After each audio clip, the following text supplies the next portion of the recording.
It's Friday. I about said Saturday, everyone. A little bit confusion there, but hey, it's best time of the year, isn't it?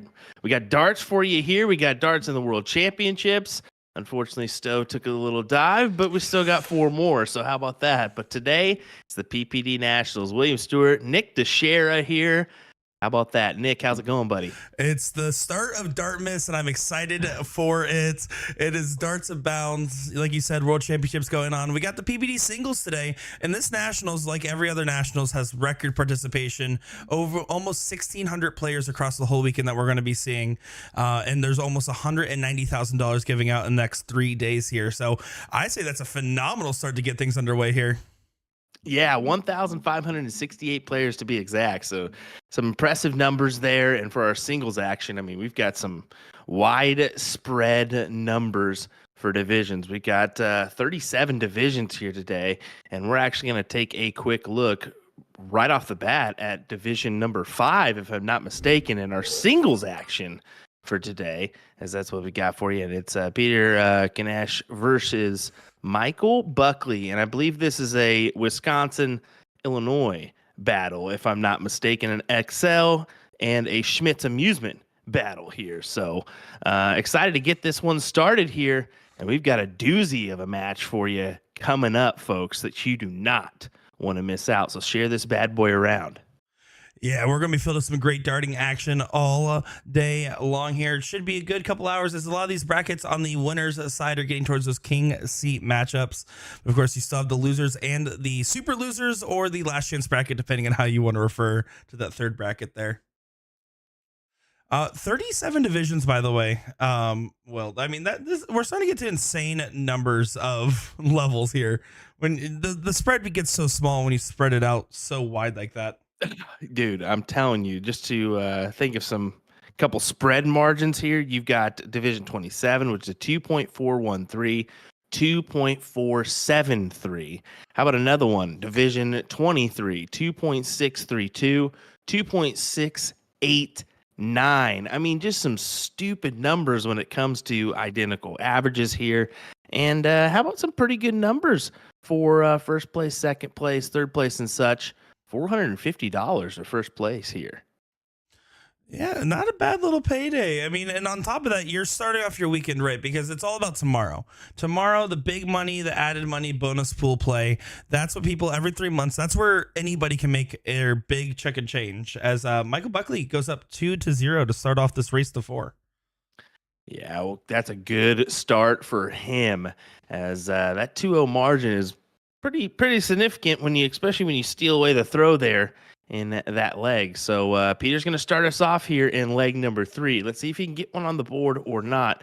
And like you mentioned, the bonus pool is where it's at. $31,000 in our bonus pool. $10,000 for our top prize that will be split between those winners in that bracket. So I mean, man, one person, we've seen it before, can get that hefty $10K thrown their way. Or it could be split between 2, 3, 4, 5. Who knows how many? It's always exciting to see that storyline unfold. I think that's the thing you and I look the most forward to when we're doing these nationals. And of course, this will be the first nationals where we stream triples as well.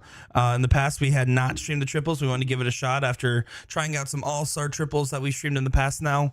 And that's going to be exciting to see how that develops too, and to see these players and how they do throughout all 3 days, not just the first 2. You are correct there, my man. It'll be interesting to see that. It'll also be interesting to see our viewership on that one. So don't forget about us on Sunday if you want to join in on the action here, per se, as it's gonna be good. Definitely gonna be good. Yeah, it's going to be a good one indeed here. If you guys want to follow along with the brackets, compysport.us, just go over to the tournaments section there. And then from there, you can look at PPD 2023 to 2024. You can check out every single bracket, follow your favorite players.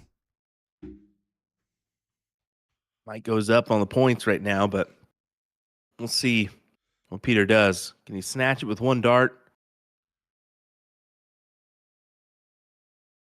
No, he's gonna have to fight for it now. Gonna have to stay there, and unfortunately outside. So here's the thing, Mike.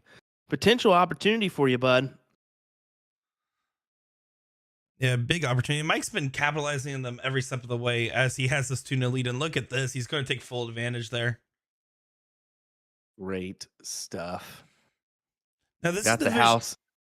Got the house advantage. Go ahead. Division 5, right? Division 5, right? So Peter's average on the book 3.854, so a 3.8 to start things off. I mean, that's Division 5, which is insane to say. How about this? Division 1 coming at you next as Richard Sturbins awaits the winner of Ram Gava or Leonard Gates for the king seat spot in Division 1. So interesting matchup coming there up next. So yeah, get your other device out. If you're watching the World Championships, definitely want to watch this one as well. Some interesting stuff all weekend long here. Brought to you by Partners Promoting Darts, dartstoc.com to get involved. Check out where your closest location is on the map. Man, that thing is filled up with little icons these days. I'm trying to count the states that we're involved in now. No more than 50, no less than like 20. I feel like at least that's going to be my range there. I think we're up there, man. I think we're over at least half now, if I'm counting correctly. Leonard Gates beats Ram Gava in the tiebreaker. Ram Gava missed the trip 15 for 3 bulls, and Leonard hits it behind. So Leonard Gates coming out on top, facing Richard Sturbins next in Division 1. That's going to be an appetizing one. Anytime you got Gator up on the stream, it gets interesting. It does get interesting, especially at our PPD streams. He likes to have a little fun with us whenever he's on the stream. So you never know when you got Leonard Gates. And correct me if I'm wrong, Richard Sturbins won our Division 2 of the CSC last, right? In double dip fashion over James Edwards. And how about this one? Ram Gava Jr. I know he just lost. He'll head to our double dip side, but he actually teamed up with Cheyenne Richards for the Women's Challenger Series, just beating out the team of Donna Gagan and her partner. I think it was Dan Gregg, if I'm not mistaken, yesterday.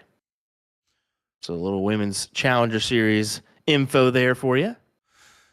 Yeah, that WCS has been a lot of fun after our first week in it, right? That first Monday, which also, by the way, if you're on the PPD page, you're getting 4 days in a row of streaming action, right? You're getting the Nationals right into our next WCS matchup. But our first inaugural match was a great time to be had, and Olivia Terry was just a monster. It was received really well from everybody, and I think we knew going into it that after the success of the mixed doubles invitational at the TOC, that this was going to be pretty fun, and it's proven to be, and it's still going to get interesting along the way. You know, when these women flip flop around and choose other partners, can that happen? And oh, by the way, I think we can mention it. We're going to mention it because I'm going to let you mention it, Nick. Who do we got Monday night? Monday night, we have a very exciting matchup that I don't have pulled up here. Oh my gosh, I know. Nick, how I'm dare sorry. you? I wasn't ready for that one. There's a lot going on right now. All righty. Well, I got like, you. You gotta let me know if you're gonna do it and lead in like that. That's the whole thing that we're doing on air. It's gonna be Lisa Yee taking on Chrissy Grimmel. Oh, Lisa Yee taking on Chrissy Grimmel, by the way. Oh yeah, there we go. There we go. So Lisa Yee had what? Mike Scarborough as her partner last time. Yep. And Chrissy Grimmel had Danny Baggish. So wow. Could be an interesting matchup there. Yeah, actually, I really wanted to go see the Chrissy Danny matchup in person. Unfortunately, was not able to make it out there as they played yesterday, last night. So super exciting stuff. A very interesting star-studded team up for sure. And unfortunately, Sean won't be in the mix. So guess who'll be joining us? Danny Baggish on the mic. I'm just kidding. Danny, we're going to hot mic you, all right? We're going to stream right from Trick Shots. Oh, Peter has had an opportunity there, man. If he would have, popped 2 of those big trip 16s, he could have had an opportunity to quickly close out those 18s. And Mike, look at that. Goes ahead and closes them out onto the 15s. This is looking promising for Michael Buckley. Yeah, with extra credit there, looking strong with that double bull at the end.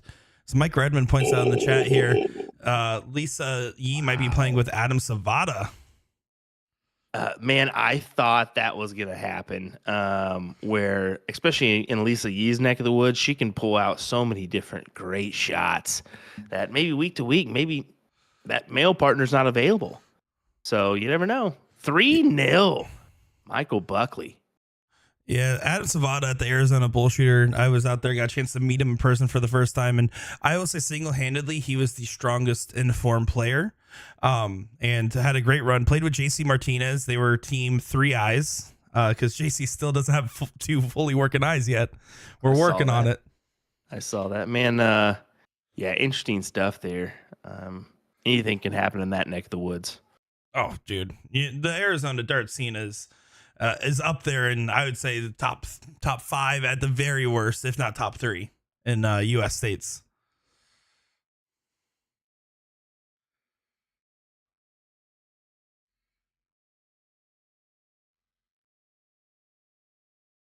Peter trying to start off right. As your dad's trying to lean in on some Buckeye stuff, but it's not going to phase me as someone's in the playoffs, someone's out. Oopsies. Did I say that out loud? Listen, I'm going to plead the 5th here. But UCF was robbed back when they played Auburn. I'm just kidding. No.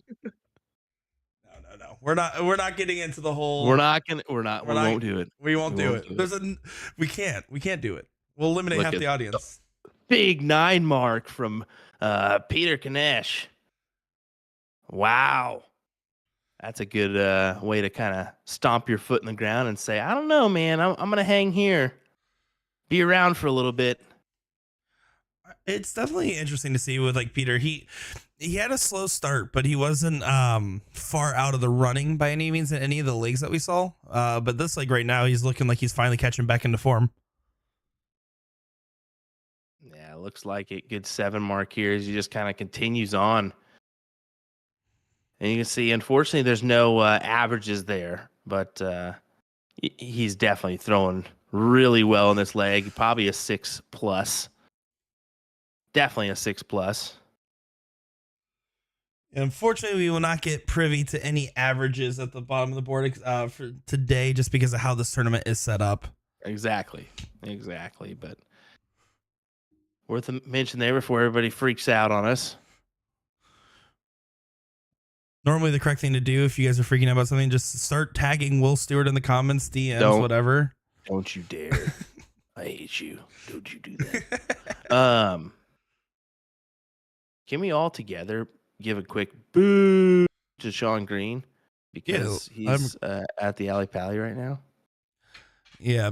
The hashtag Sean Green's fired for real this time. He sucks. Hey, good on him, though. He's going to have a fun time, but we're definitely not jealous a little bit or something. No, definitely not. No. Can't be jealous. Oh, we get to sit here and watch great darts. Super jealous. I guarantee, no matter what, a North American will win today in PPD. Hey, guaranteed, baby. Guaranteed. Well, here we go. Needing one more bowl to end it. Gets on the board. He slides it in there. I'm surprised he did. 5.33 is his marks per round there. As Carly Griggs gives us the hashtag Sean Green's fired, and she's the one that dishes out the checks. So it's for real, folks. It's been a good run. Done. It's been a good run, Mr. Mean Green. Been a good run, but it hasn't been that good. Michael will get the start, and that can be dangerous, but yes, he did take advantage. Okay, I was about to say, you got to at least get a 4 mark here.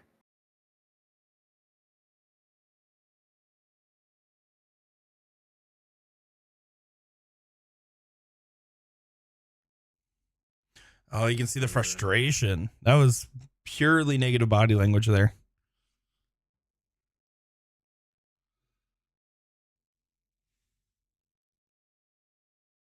Kind of doing some checking around. Jason Hackinson, John Pilgrim King's Heat match in Division 2.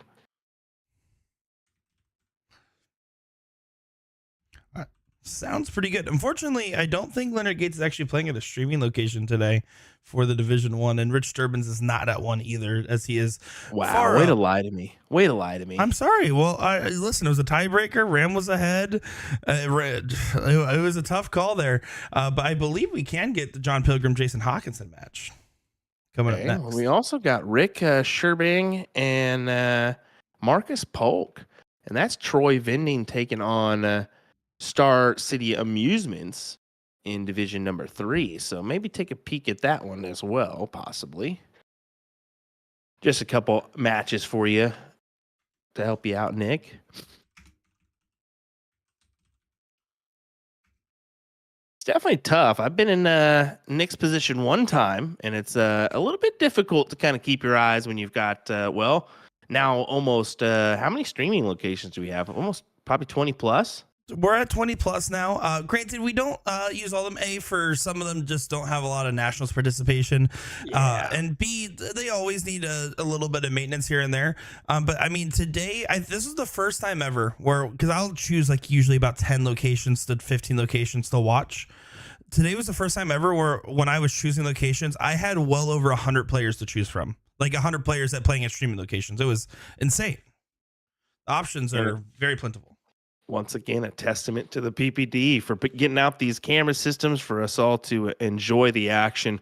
And numbers have shown it doesn't matter whether it's on site or remote. You guys enjoy the action when it comes to big money darts. And that's what we're presenting here today. $450 on the line for first place in every one of our divisions today. And Michael Buckley right now is looking promising for a 4-1 win here. To gather the king seat in Division 5.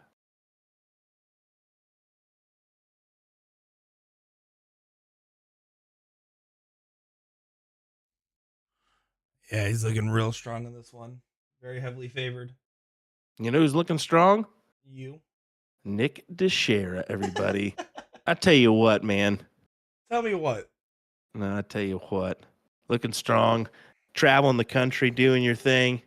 But look at Michael Buckley doing his thing. Winner, winner, chicken dinner, 4.43 for him as he gathers the king seat in Division number 5. Where are we headed, Nick? We're going to be heading probably to John Pilgrim, Jason Hawkinson. Sounds good. Sweet. We're having And we'll minor technical difficulty there. You're all right. I'll kind of play it out for you. Right now, John Pilgrim starts us off hot. 9 mark for him. And what leg is, I don't know. It's game number 4 of 9. I believe it's 1-1. 1-1. Sweet. So there we go. Jason Hawkinson throwing it back at him. How about a 9 mark for him on the 19s? We got an active game here. If our cameras cooperate, we'll have a doozy for you. If not, we're just going to watch this game screen and hope and pray. No, I'm just kidding. We won't do that to you guys. Yeah, this is a brand new location, so it's going to be a little troublesome to get dialed in, it looks like. Yeah, that's the thing. With every new location, you're going to have to kind of work things out, per se. But hey, why don't you do this? Why don't you just flip it on over? Let them watch at least what we got while you're flipping and getting everything situated, if possible. Sorry to ruin your style there, brother. I was like, hey, this is better than nothing, you know? They can see John. They can see Jason. Although both are ugly mugs. Let me tell you what, guys. They're going to break the camera. I can guarantee you that. That's probably what's the glitch is, my man. You might be right. They're just so ugly. No, I'm just kidding, guys. Don't say that. Don't tell them that. Don't tell them I said that. You can tell just a little bit out of sync, but that's all right. I mean, we got the game screen for you guys to enjoy right now. This is Division number 2, everybody, right? I believe Division so. Number 2. Let me pull that up. Yep, Division number 2. Jason Hawkinson is out of River City Amusements in Sioux City, Iowa. Now, granted, he might not be in Sioux City, but that's where the vendor's located at. And then Schmitz Appleton for John Pilgrim, and that's out of Wisconsin. I don't know if is it Baraboo? No, I think that's let me look that up. I think Baraboo is Sean Cafflish. Unfortunately, it looks like we're not going to get those cameras up and going there. So I actually do have a different match for us to watch in the meantime while we get this set up. That's fine, So buddy. let's Hey, just go if ahead and put it some over here real quick. sometimes it doesn't work, but hey, the game screen was good. We were at least able to see something for us, folks.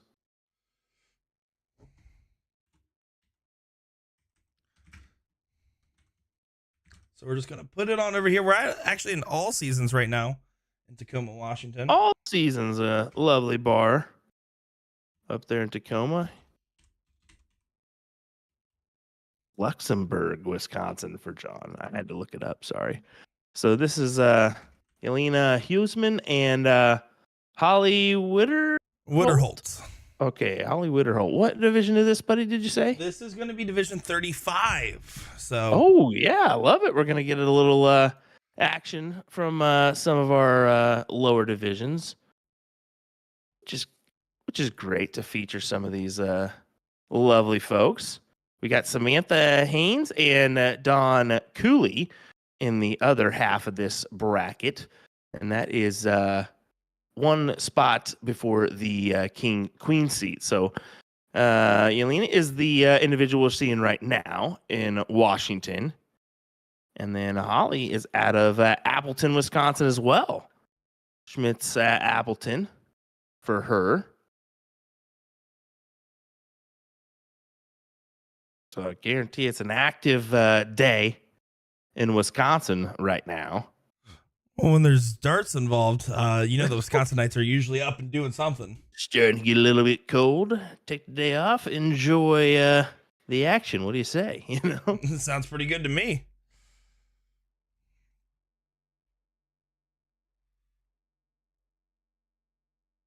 Got Jacob Armstrong in the chat. Robbie Whiz Kid in the chat as well.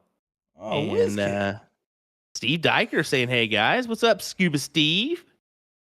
Thanks for joining us, buddy." Shout out to Scuba Steve. He was the one that said, "Hey, I got some friends playing out at Black Saddle. I'm gonna go by, give you a call, make sure everything's good with the cameras," and it was. So appreciate Scuba as always. Good stuff, Scuba Steve, the one and only. Tell you what, he can't play darts, but he can fix some. No, I'm just kidding. Just kidding, Scuba. Way better than Matt Graff ever fixed those cameras. Tell you what. Oh man, folks, we want to thank you for joining us today. Definitely a good day of action here. We know the World Championships are on, as well as numerous other things and college football and whatnot coming up on these big bowl games. So family events coming up to that time of year, but we definitely appreciate you hanging in there. If you're spending time at work, what do you got better to do, baby? You ain't gonna work. Come on. You ain't gonna work. There's always something better to watch and go on. And then when there's darts, there's always something to do. How about this division number 4 King Seat match? Jeremiah Berger, a name we know very well. Scott Kaiser of Knoxville, Tennessee. Ooh, all right, that should be interesting. An interesting one there, right? I figured that was a mentionable, as we don't see Tennessee on our table a lot. We're starting to see more and more of it. Yeah, they're starting to break into a lot of this stuff. When I went out there I was just out there in October, and I can tell you that there's a very heavy steel tip crowd there, more so than anything else. Oh yeah, that's the thing, is they're dart players. There's no doubt about that. It's just kind of getting them into that soft tip side of things. I know Donnie Lassie's doing some stuff in Alabama. That's up north, so definitely a Tennessee area for him.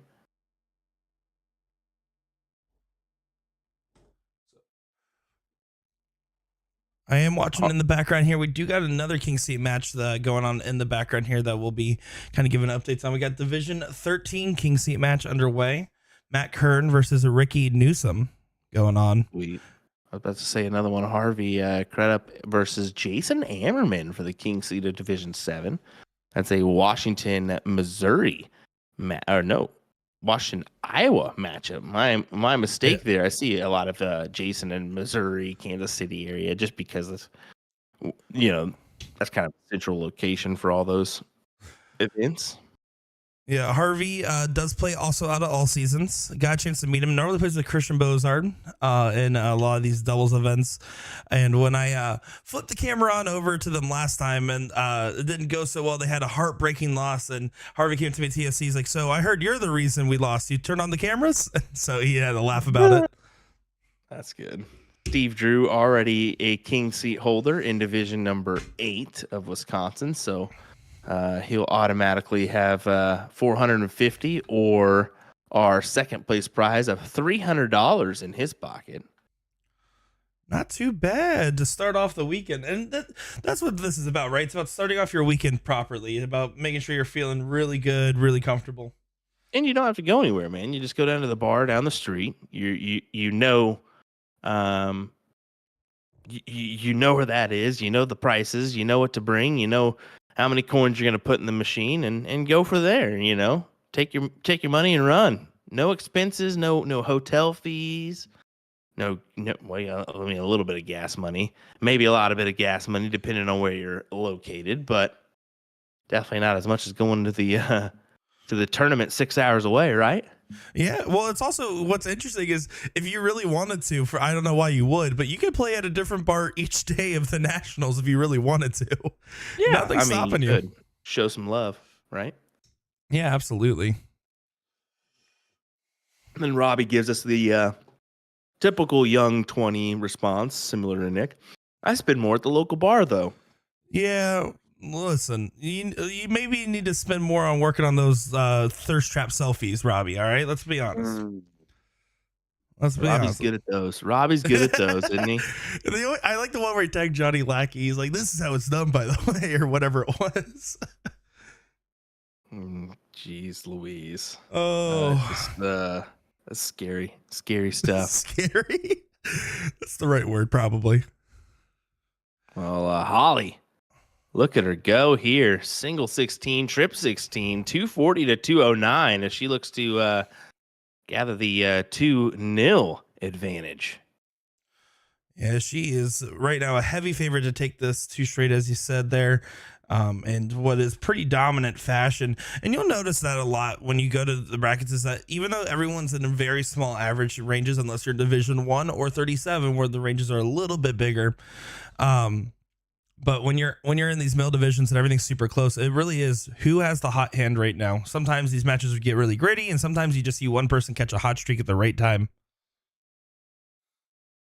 Yeah, and this is division number 35, correct? So our average difference is a 1.86 to a 1.97, which is just incredibly tight. And you're going to see that across the board on most of our averages. And I'll just say it. Mike Maloney was one that posted earlier that he'd like maybe a little bit larger spread and some better numbers and larger groups.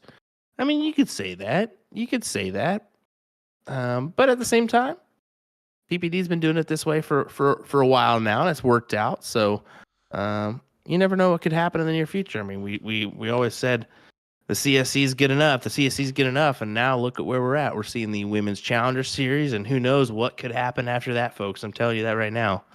Who knows what happens with TOC? Big things could happen there too. Yeah, changes are always in the woodworks. And there's one thing that you guys should all know that are watching along is we do read just about every comment. Like we read everything, every suggestion, good, bad, negative, positive, whatever it may be, because it's important for us to know that. So whenever you guys are commenting about changes you want made, things that you think that should be done differently, it does not fall on deaf ears. At the very least, Will and I will go on a live stream and start complaining about changes that should be done. So there's always stuff happening, and it's really good to see, especially with something like PPD where they're like, oh, you guys want to have more representation for women's? Let's start a WCS. Let's go ahead and just get that going. Oh, you guys want more coverage of some of the different levels and stuff? Well, let's start streaming every triples and nationals. So changes are always happening, folks. Like you said, Will, I just repeated you word for word there. That was crazy. Hey, things happen, brother. Look at Holly go, man. She's playing like a rock star in this leg. You can't even believe it, to be honest, is what I'm reading from her.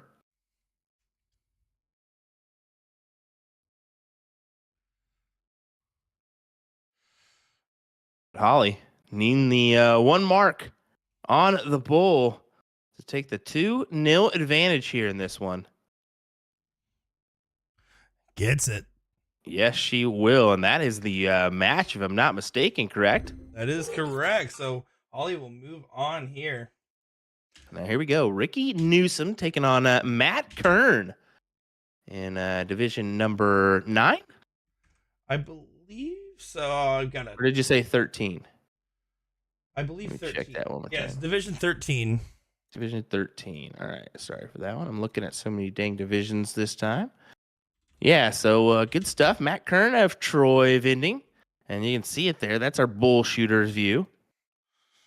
Back there somewhere is Lisa Yee pestering and telling him, get over to the stream. Get over to the stream. I guarantee you. I love Lisa. Can I just say that? I'm just going to. I hate her. I can't her. stand her. I can't stand her. No, I'm just kidding. No, I love her. She intimidates my dad, and that's so funny to me. Ricky Newsom of Missouri and Newman Amusement and Popular Bluff. So there we go. Good to see. Well, tail of the tape right now of what you guys missed. Matt Kern up 3-0. By the way, this league is not representative of how this match has been going. So one game away from taking it, although Ricky looks like he's going to get his first leg on the board here, but then has to break throw for the rest of the way till the diddle.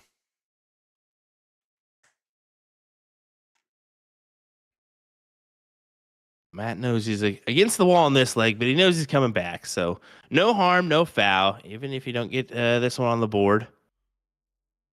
That is a good score or a handy round. You're going to feel good about that one. Ricky's he should clean this up. Yep, there he goes. 3-1 here.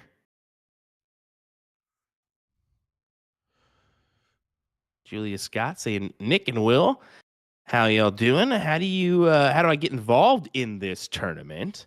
Well, the first thing is get involved in the PPD if you're not. So dartstoc.com. Get involved in one of those DRTs, maybe a league. See where a board is located near you. And if there's one not located near you, well, reach out to a vendor near you and tell them, what are you doing? Let's get involved in the PPD. I'd love to do it. That's the first steps. From there, what would you do, Nick? Yeah, I mean, qualifying for something like Nationals is as easy as playing League one night a week. Do you recommend maybe getting that second league in there or the All-Star trip so that way you can get higher up on your All-Star rankings list to qualify for the bonus pools, which is where the money really is made. But if you want to simply just play in Nationals, have fun, play with your friends and singles, doubles, and triples across the 3 days, one night a league is all you need. Yeah, and here we go. 1,000 is where you want to be in the player ranking system, correct? And then it goes on down from there. So 1 to 100, you're going to be big 9 mark there from Kern. You're going to be in the 10,000 bonus pool. 6,000 is 101 to 250, 5,000 251 to 400, 401 to 550, 4,000, and so on and so forth. So now, granted, that's going to be split, but still some big money we've seen thrown out to those bonus pool participants. So never know what was the gentleman's name in Florida that Johnny 4, aka Sleepy. That's right. Sleepy won $10K by being the only one to win his bracket in the $10K bonus pool. Well, and magnificent. Let's be honest. I remember when we first started covering some of this national stuff, we were all like, hey, some guy named Chris Watson won 4K to himself. Then all of a sudden that next month later gets in the CSC and ends up winning it in Division 2. He was a 4K winner. That's how we first talked about him on our live streams. Didn't even know he won until they called him afterwards and was like, hey, you're a 4K bonus pool. He said, what's that? Yep. No, I'm dead. That's a dead serious. He told us that. No, it's one of my favorite stories. It absolutely is. But that's honestly like the best case scenario. Like, I'm not one to get nervous because of bracket position when I'm in the tournament, but I would get a little bit more nervous if my bracket position also had a $4,000 kicker that I didn't even know I was in the running for. Right. Like, for him, best case scenario was not knowing that was in play. My goodness. Almost $40,000 up for grabs today. in our singles, $38,480 to be exact. Just a little reminder of that eye-popping number we're presenting to you, just for being involved in this bad boy. But Matt needs to get out in front, but should do so. That dart.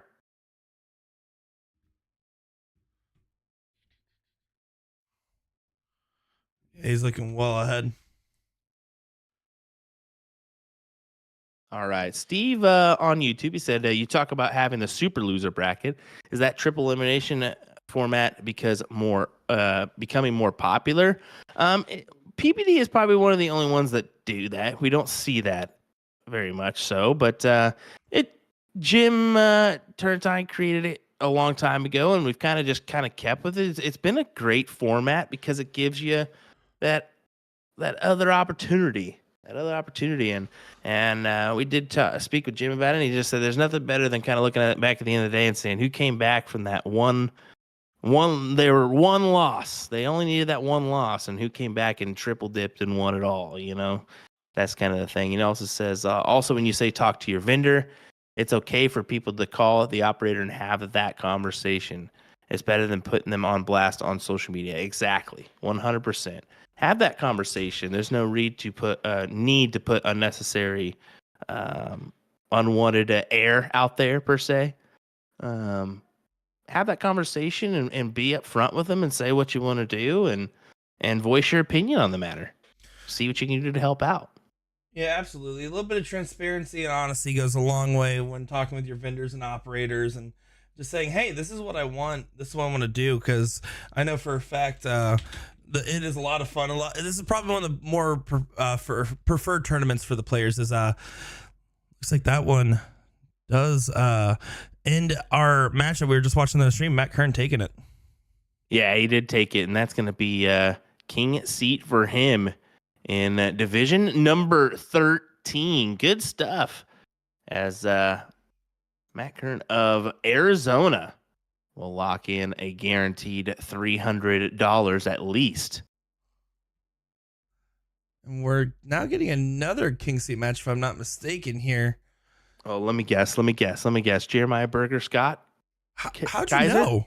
Man, it's like I read minds. What a great match we're getting our way. And I think we're getting another match shuffled on over to the streaming board as well as Lisa Yee works her magic.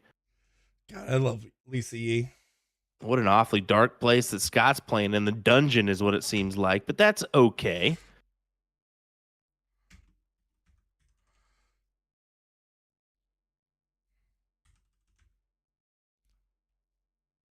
Don't know where Jeremiah is playing out of, as Brian Henry's creepishly looking on.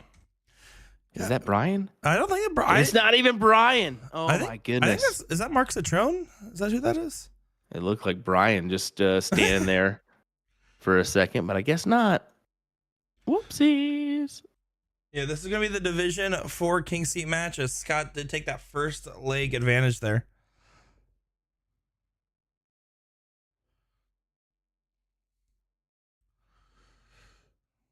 Kev, I don't know the answer to that one. I would say probably not, but doesn't hurt to ask your vendor.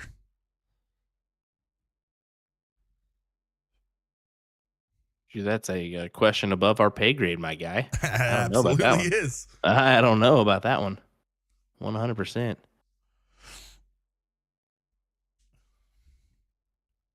Yeah, it is, Mark. See, look at that. I'm starting to get a handful of these Michigan players down. I did have a fun time. My first time ever in Michigan in Kalamazoo. Let me tell you, thought it was a made-up place.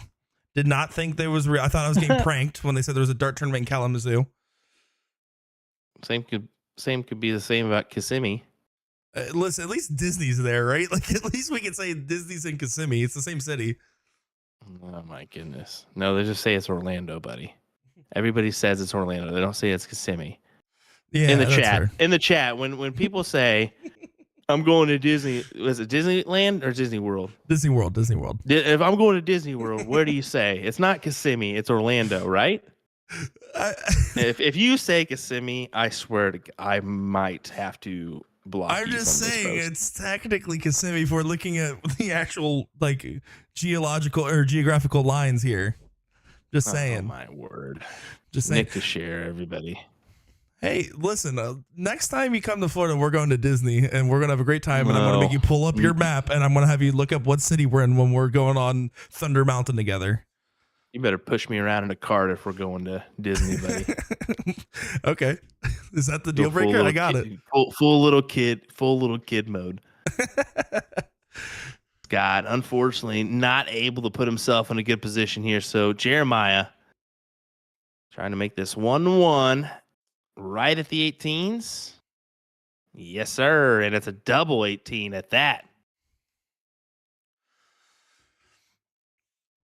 Jeremiah Johnson confirms. Oh, it's Orlando. Oh my gosh. All right. You know what? You're right. I don't actually live in Florida. Jeremiah Berger, no stranger to our live streams, always makes an appearance during nationals where he does his runs, but he's also played in D2 plenty of times, including a finals appearance against Brett Hollanday. Look at him go here. He looks back, hollers something at the Christmas tree. As maybe there's an elf back there he's talking to. I believe his name is Millar. Oh, that's God, you're brutal. No one clip that and send it to him, or I'll kick you guys from the chat. Nope, do it.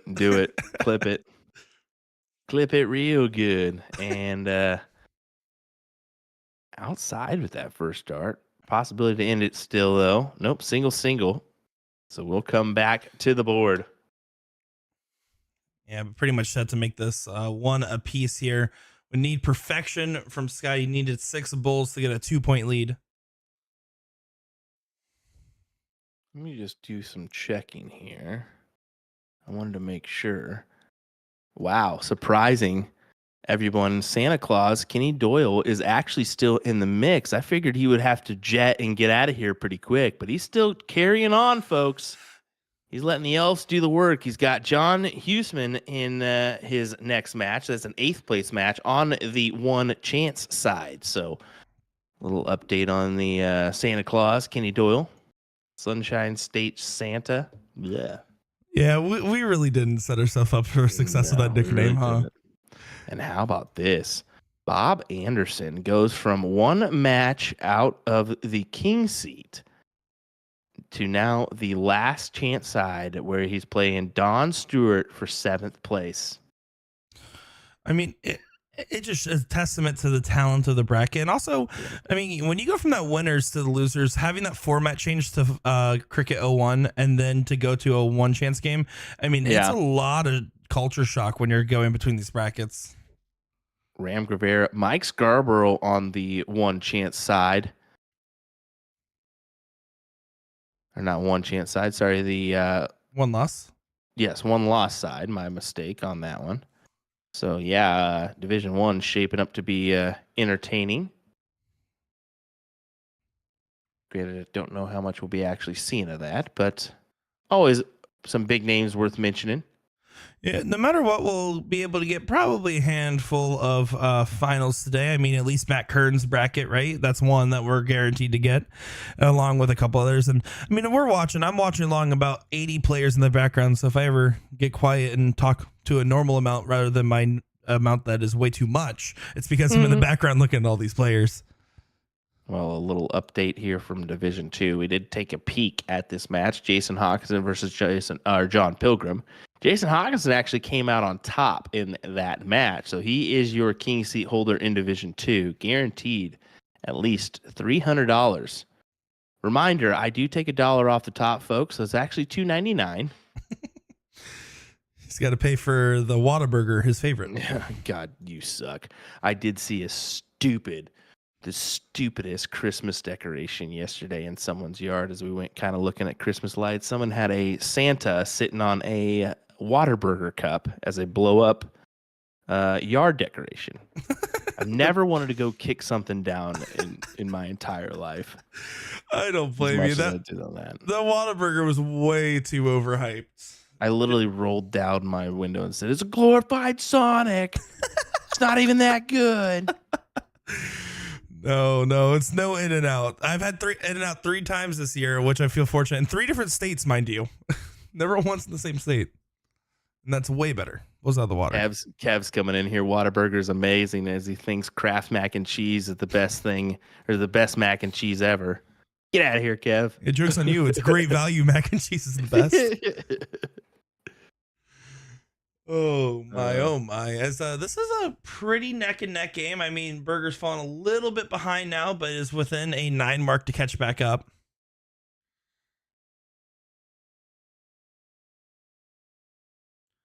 Does need a big one here.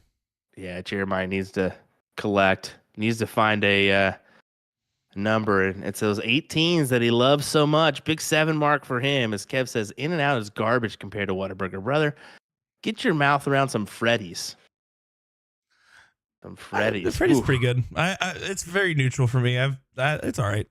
Freddy's is solid. It's better than Whataburger, that's for sure. 100%. 100%. Jeremiah. All right, let's see if he can take advantage here. 18s is his go-to, so oh my goodness. Look at that. Single 4 registered for him. You just never know when that kind of kicks off the wire, what it's going to register for you. Yeah, I needed to get the trip so he can take a shot at those 19s. Instead, Scott's going to be able to get rid of them. Does still kind of leave some opportunities here, but you're going to need at least a 7 on the 16s to get that score lead back.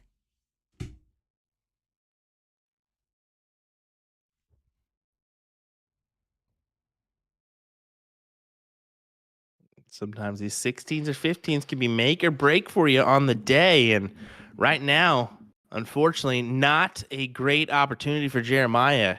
All in the hands of Scott to take the 2-1 advantage here. Boom. Big stuff for him. 5 mark there. Yeah, it's just a 5, but that 5 mark will do it for him. Yeah, Scott's really putting in the work right now. Yeah, give him that cushion that he needs. Yeah, you can see Burger's kind of rattled there. Not much you can do to save it this leg. Would have needed perfection to try to dig back in. So Scott set to take this 2-1. Again, guys, want to thank you all for watching along with us as we have some great darting action for the rest of the day here. But don't go blink and you miss, because these things go by pretty fast, especially the singles here. These guys get playing. I've 37 divisions. It's always done in about 6 hours from the for all divisions to be fully finished. I mean, it's pretty crazy how efficient they run. I'm gonna guess for the stream we got maybe a couple hours more of coverage for you, to be honest, as we kind of continue on here with our action. I mean, that's just kind of how things go when you start getting to the down to the nitty gritty point in the brackets. Yeah, certainly. I mean, I would say it's about our stream's going to be about 3 to 4 hours today, give or take. We're already about 50 minutes in. Some big names actually in this bracket have already fallen out. Darian Ackaby is out of this one. He beat Bobby Dees Jr. of Missouri. Cody Drager's fighting it out with Andrew Gallivan right now in the 8th place on the losers or last chance side. So big names there. Jeremy Jones taking on Chris Celius. Nebraska. Yeah. Oh no. John Ferris and Andrew Honeycutt in that bracket as well. So some good names in Division 4.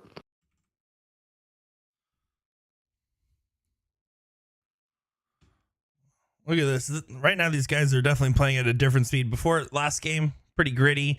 Couple 3-4 marks here and there. This one, completely different. They're hitting 5 or more almost every go at this point. Rich Durbin's in the chat, by the way.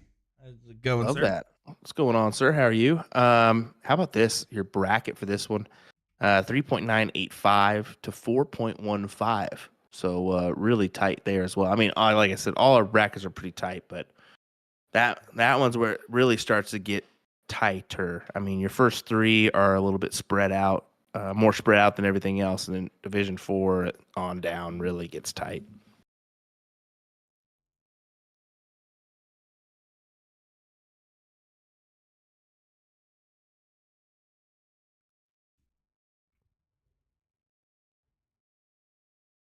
Big 6 there. Does just enough to answer. But I feel like Jeremy Jeremiah will try to collect here, and then it'll be a double 18. Oh, try to.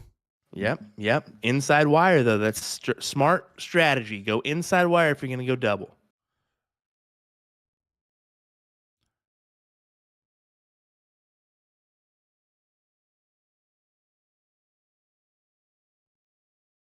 Before we get too far along, a reminder, we also have our stream tomorrow and the World Championships, of course, tomorrow. But I did want to give a shout out to Eagle Eye Sports, which will be live for the DPNY grand finale tomorrow, which is some steel tip action. So, like I said, it's a good time to have extra devices so you can kind of pop in and tune in for everything when you can. So that'll be live tomorrow, I believe, starting at 1 Central, if I'm not mistaken, maybe 1:30. Let's just plan for 1. If it's 1:30, guess what? You're extra ready. Yeah, exactly. But lots of action to watch. There's no denying that one. Well, lots of action we've covered this year. I mean, after Monday's WCS, I believe that's you and I done for the year on live stream, since we're not streaming Christmas Day. So there's no stream for that Monday. So there's just... Well, tell me the right things. Tell me the right things, brother. Well, I mean, let me ask you this. Well, I mean, do you have some favorite moments throughout this year? I mean, this year has been busier than ever for both of us.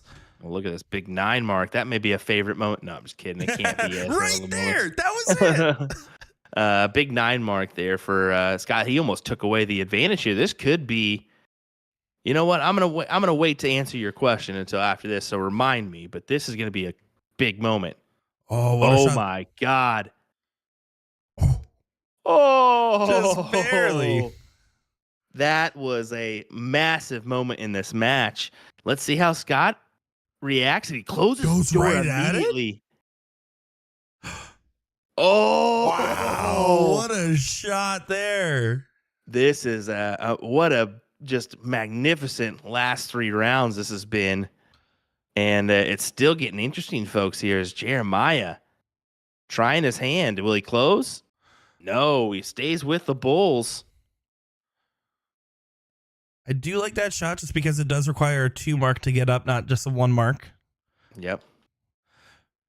Of course, doesn't matter if you go right the trip. And he's staying there for all 3. Back to the 16s. Yep, for sure. I was about to say, if he moved off, there was a chance that he moved off there, but I would say it's slim. And no outshot now, needed double. So gonna have to stay there and get that point lead back. Oh, doesn't connect.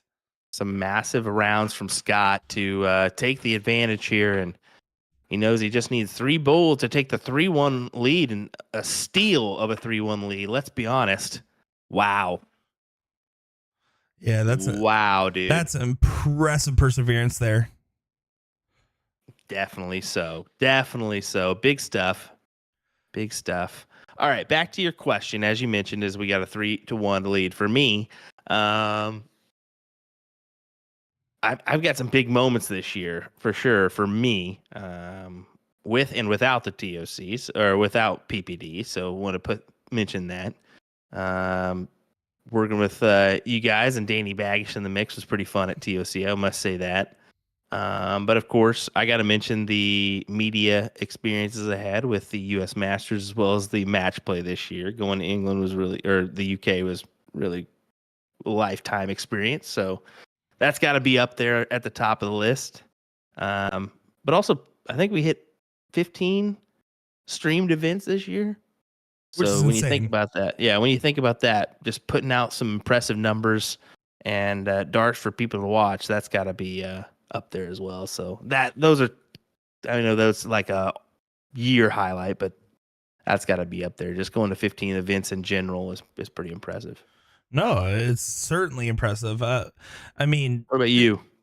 I mean, David already took mine in the chat. I would say the Rick Hensey, Tyler Hensey win at TOC was just so phenomenal to watch in person. The father-son duo, and I damn near cried in that interview. the whole room was going crazy when that was going on. I mean, it was if you were in that room, and even if you're watching the live stream, I mean, it felt like you were watching something special. And so that one, and then in general outside the PPD, I think nothing more than when you and I were calling Stowe Bunce's near perfect cricket game. It was just such a cool moment as a commentator. That was pretty cool too. Yep, I forgot about that. That was Or impressive. my edit on travel baggage, the first one that we did, that went out for LVO. That was a fun one too. Watching that get shared around, even making waves where Dan Dawson shared on Twitter. That was pretty crazy when it was still called Twitter. Hey, yeah, get away from that. It's X now. Sorry, my bad. Autumn says, I think we all cried watching that match in regards to Rick and Tyler. Also in that match, I definitely by accident dropped the old single-handedly in regards to Tyler. So I got to mention that one because big 9 mark from Scott. I had to break it up for that. I like went up embarrassingly to Tyler immediately after. He's like, no, that's some funny stuff, man. I was like, not to me. Or it's like when I challenged him to play like a best of 3 in between events, and I said, "Come on, you don't want these hands." He's like, "Actually, I do," and I was like, "No, that's not what I meant." Oh, dude, look at this from Scott. Look at this from Scott. My goodness, look at this from Scott. Back to back impressive stuff for him as he's looking promising for the 4-1 win here and the king seat in division number 4. Wow.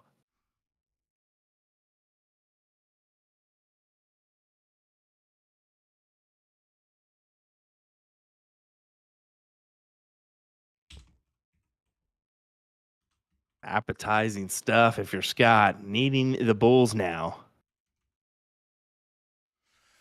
Gets a double with the last as Nick goes into full production mode in the background. Well, knowing that this one is in shape to go on to the next, we're making sure to stay on top so we don't miss any action for you guys. It was in shape. It was stolen from Scott is what it was. I mean, it's just pit pocket job from him. Yeah. And he goes ahead and puts it away. Jeremiah can't do nothing but 2 thumbs up. Give him the round of applause. 4-1 win for Scott. As Scott Kaiser looking promising here. And he will be guaranteed at least 300, or as I say, 299. Give me that dollar. From Tennessee, folks. Knoxville, Tennessee. Scott is guaranteed the big money. Absolutely. Well, we've been going live for about an hour here, so we're going to take a moment to watch some ads here and see what's going on the other side of our brackets here. Nick DeShera and, of course, Will the Legend Stewart on the mic here. We'll be back in the action in just a moment here.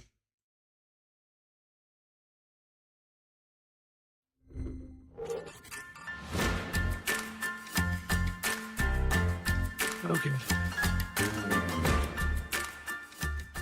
No, I knew I was going to have to do a little bit more of the flight to come off. The weightlifting this week. It won't break, today, tear, crack, particularly, or bend out of shape in the long run because it's just soft and flexible enough. On top of the amazing material itself, the edges are reinforced along the wings to provide extra protection from tight groupings. But remember, aesthetically, cosmetically, it's not going to look pretty. Yes, you will see some fraying and scratching, like many others out there, but it will hold up. It'll take a beating and continue. I don't even think they're making the 8-ply anymore. In conclusion, after weeks of play, this isn't 100% beautiful, but it's functional. And I'm personally ranking it top 2 out of all systems for durability. The thread system is truly innovative. The flight can't come off, and that's plenty enough reason to give it a try.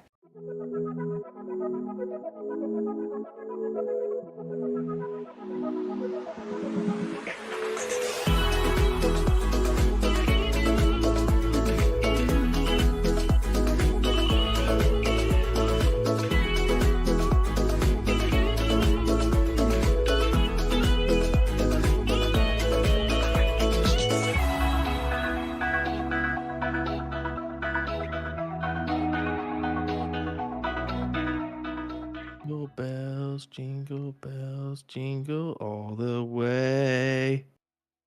Oh, what fun it is. Is my mic still on? Is it still on? Is it? Oh, okay. Oh, my bad. My bad.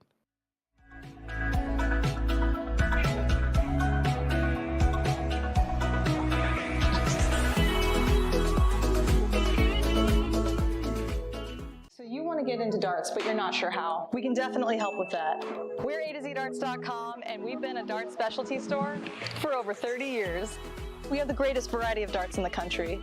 But don't worry, we can narrow down that selection for you, whether you're a complete beginner or a full-on expert. We developed our own Colonial brand to offer an inexpensive line of darts, dartboards, and accessories, so you can get into the game without breaking the bank. Join our amazing community by going to azdarts.com.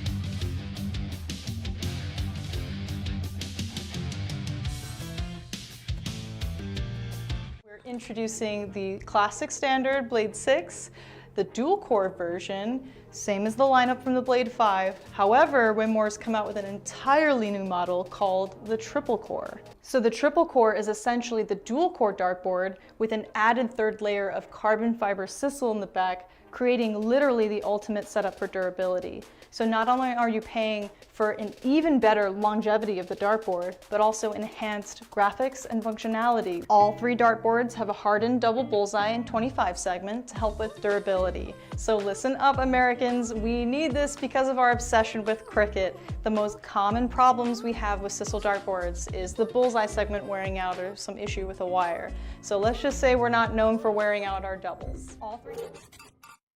I can't tell you how thrilled I am to have a production guy that doesn't know how to kill a mic. It is great, guys.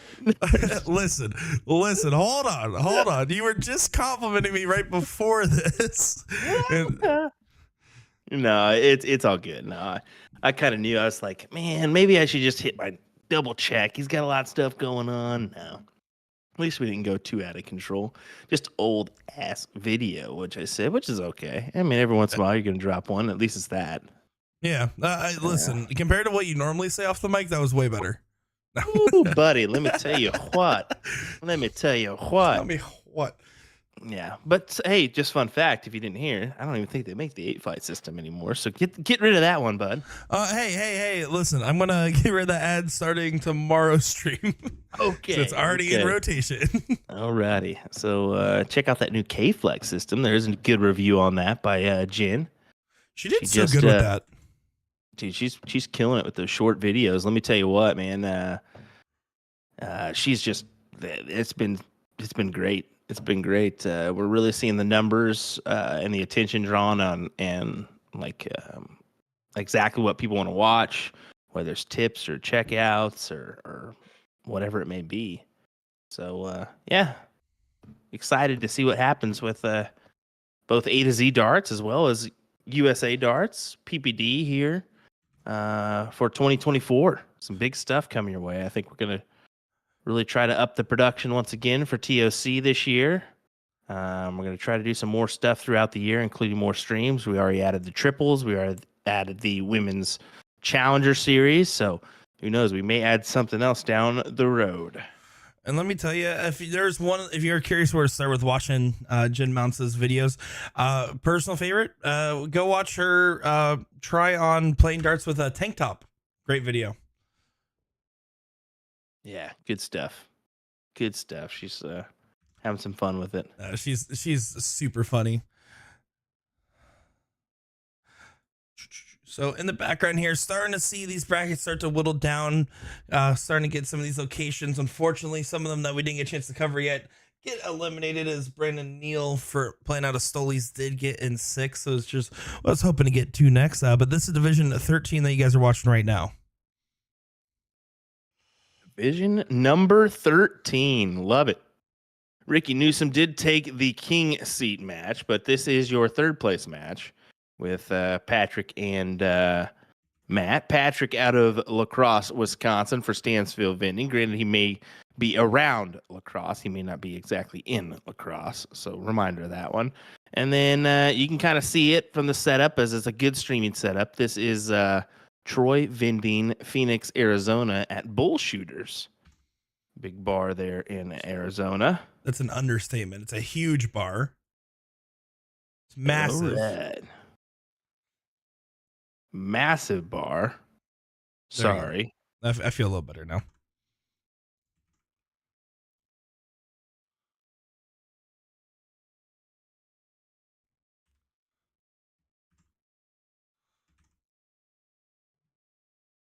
Things get interesting. In the World Championship, Simon Whitlock possibly looking for an exit in the first round as Nabrita, I think is how you say it. 2-2 on sets, 1-0 to Nabrita right now. That's really interesting stuff. Yeah, 1-0 to Nabrita. That's fascinating. And I think for you guys that are wondering that maybe play steel tip, soft tip, both. I think Simon's going to be at the Las Vegas Open once again, so we're gonna wish him well, and hopefully he can kind of surpass this one. But it'd be good to see him again at the Las Vegas Open.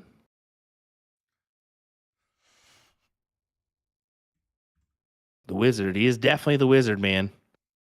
I don't know if you know that, or a lot of people know. The reason they call him the Wizard is because those points that he has are handmade by him. Is that true? I didn't know that. Yeah, so the points that he does, he hand makes a lot of these points for players. So that's kind of why they blame Simon for the aggressive points these days.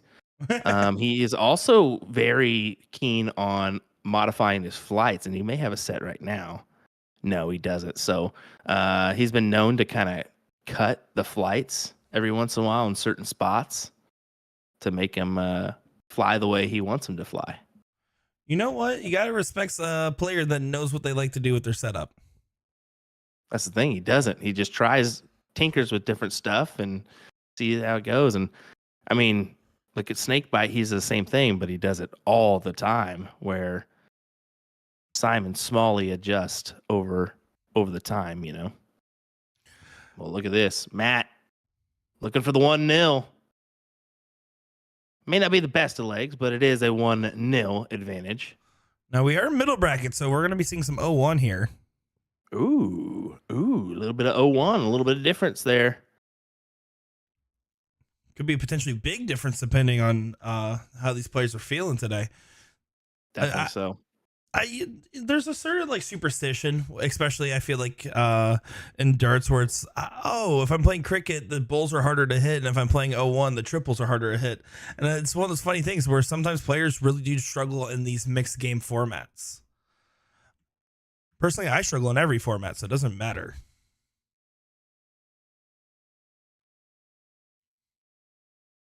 Yeah, and the 5-1 can be a little bit difficult because it's kind of a little bit pressure if you're 0-1 down, because you know you got the start, but you want to make use of it. So you want to start off with that big 150, especially with it being open in, open out. That bull, start off with that big 150. For the opposite player, there can be a little bit of adjustment, because if that other person doesn't hit a 150 and you do you take a chance at going at some different stuff? Do you just hang and bang, go 150, 150, leave yourself the 201? The options are endless. I personally think if you're going second, you get a shot to shoot the 9. You gotta take the swing, unless the opponent going first really messed up for some reason. I like that. So I would go 150, and then I'd go 19s with my next look. And if I can go triple, golden. If I can go, if I hit the single 19, I go right back to the 50s.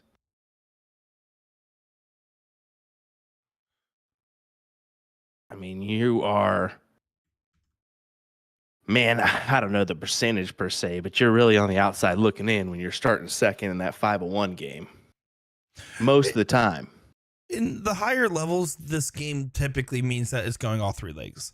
Doesn't Yes. always mean it. In this case, Matt will get the first shot. Exactly.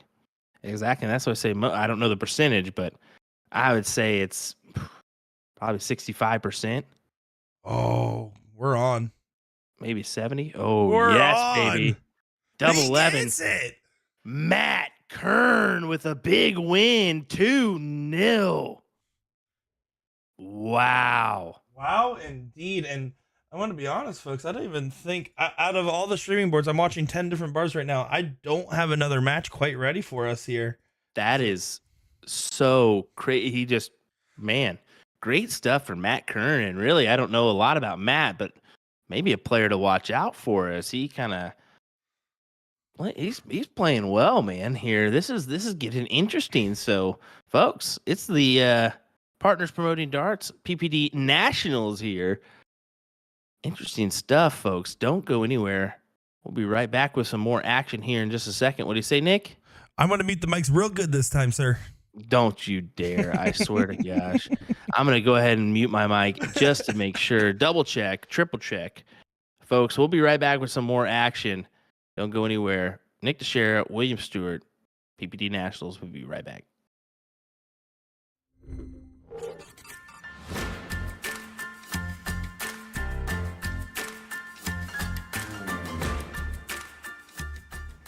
With 8 flight, it is nearly impossible for the flight to come off.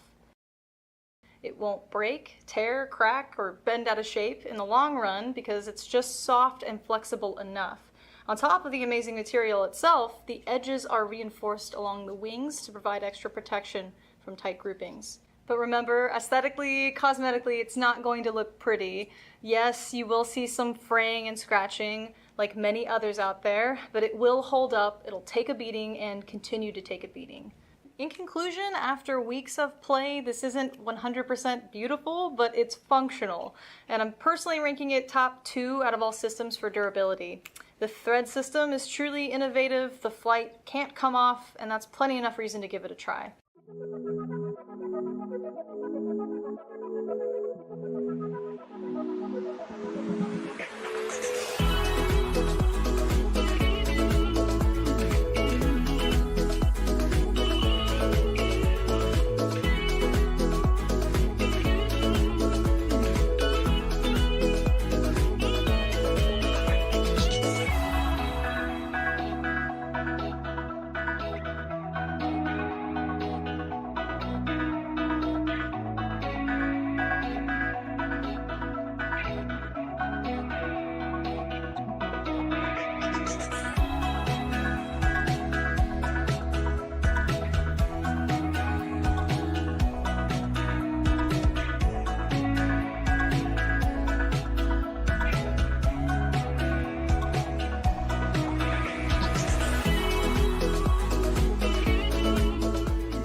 Get into darts, but you're not sure how. We can definitely help with that.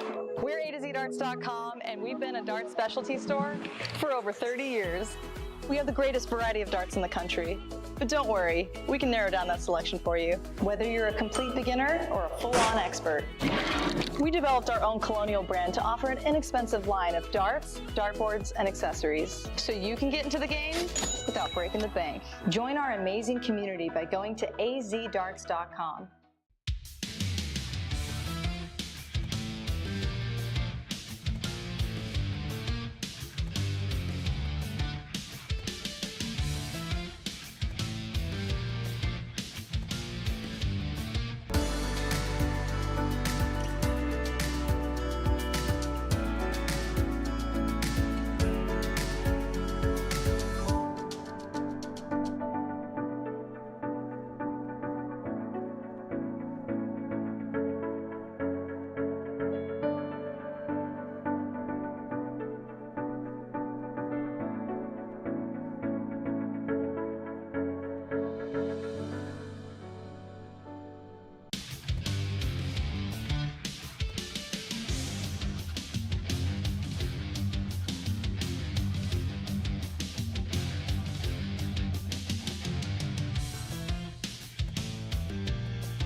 Introducing the classic standard Blade 6, the dual core version, same as the lineup from the Blade 5. However, Winmore's come out with an entirely new model called the triple core. So the triple core is essentially the dual core dartboard with an added third layer of carbon fiber sisal in the back, creating literally the ultimate setup for durability. So not only are you paying for an even better longevity of the dartboard, but also enhanced graphics and functionality. All three dartboards have a hardened double bullseye and 25 segment to help with durability. So listen up, Americans, we need this because of our obsession with cricket. The most common problems we have with sisal dartboards is the bullseye segment wearing out or some issue with a wire.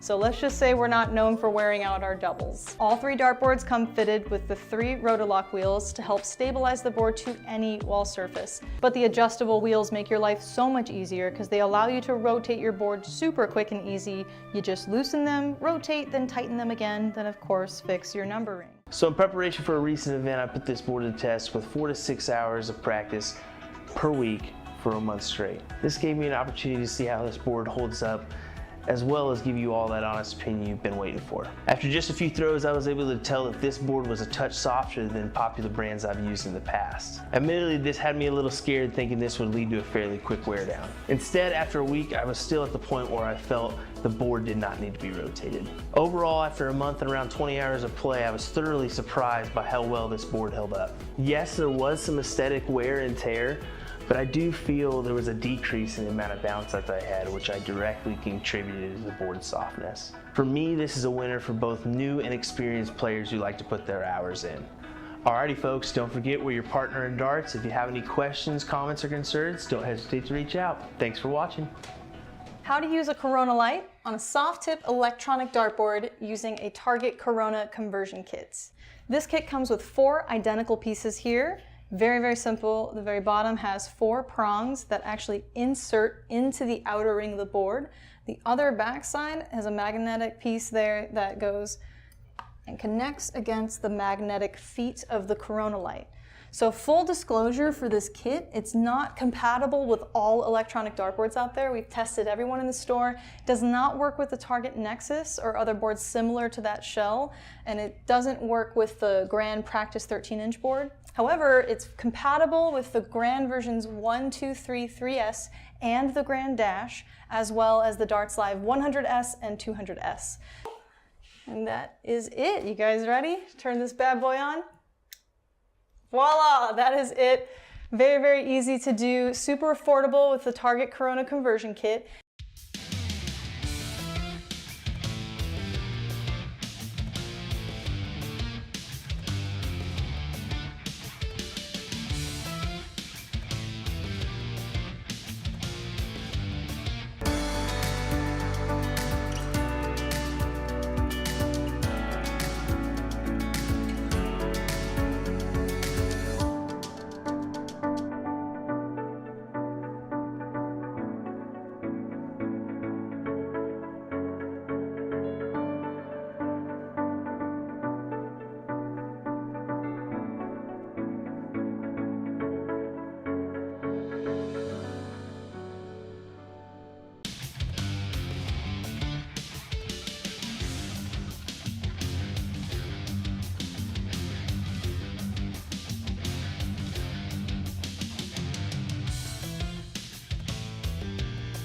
Target Cult Darts range from the 2022 launches here. This is their high-end 90% tungsten range, and the theme is a stunning green and gold. So really what differentiates these is mostly the barrel shape. You have a torpedo option, a front-loaded almost bomber shape, and then a straight barrel. I would start there for your personal preference because your grip reference points are going to be really close throughout the entire range.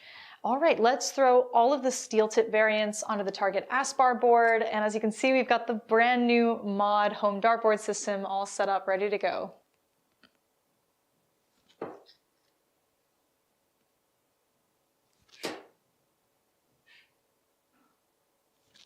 Oh, I'm liking it.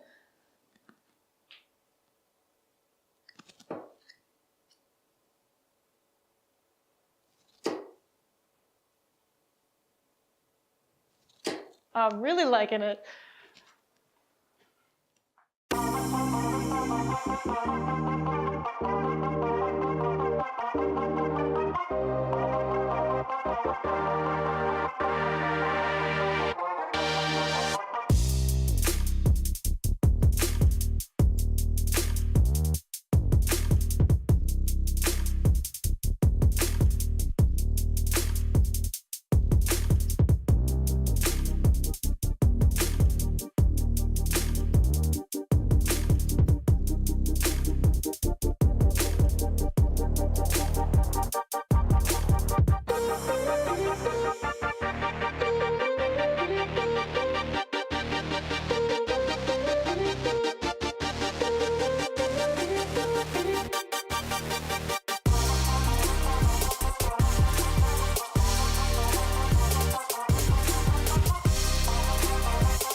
And a quick note on the dual core dartboard, it's mounted on the very new edge corner bracket. So that is a new product by Winmore, and we've reviewed that and we're gonna show you exactly how to mount it. So stay tuned for that video. But in the meantime, let's chuck some darts. Okay, we'll go 20.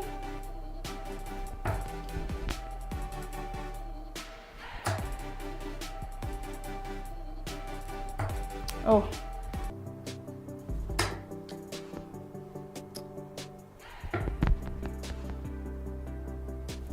Oh, missed the hat trick again. That's okay.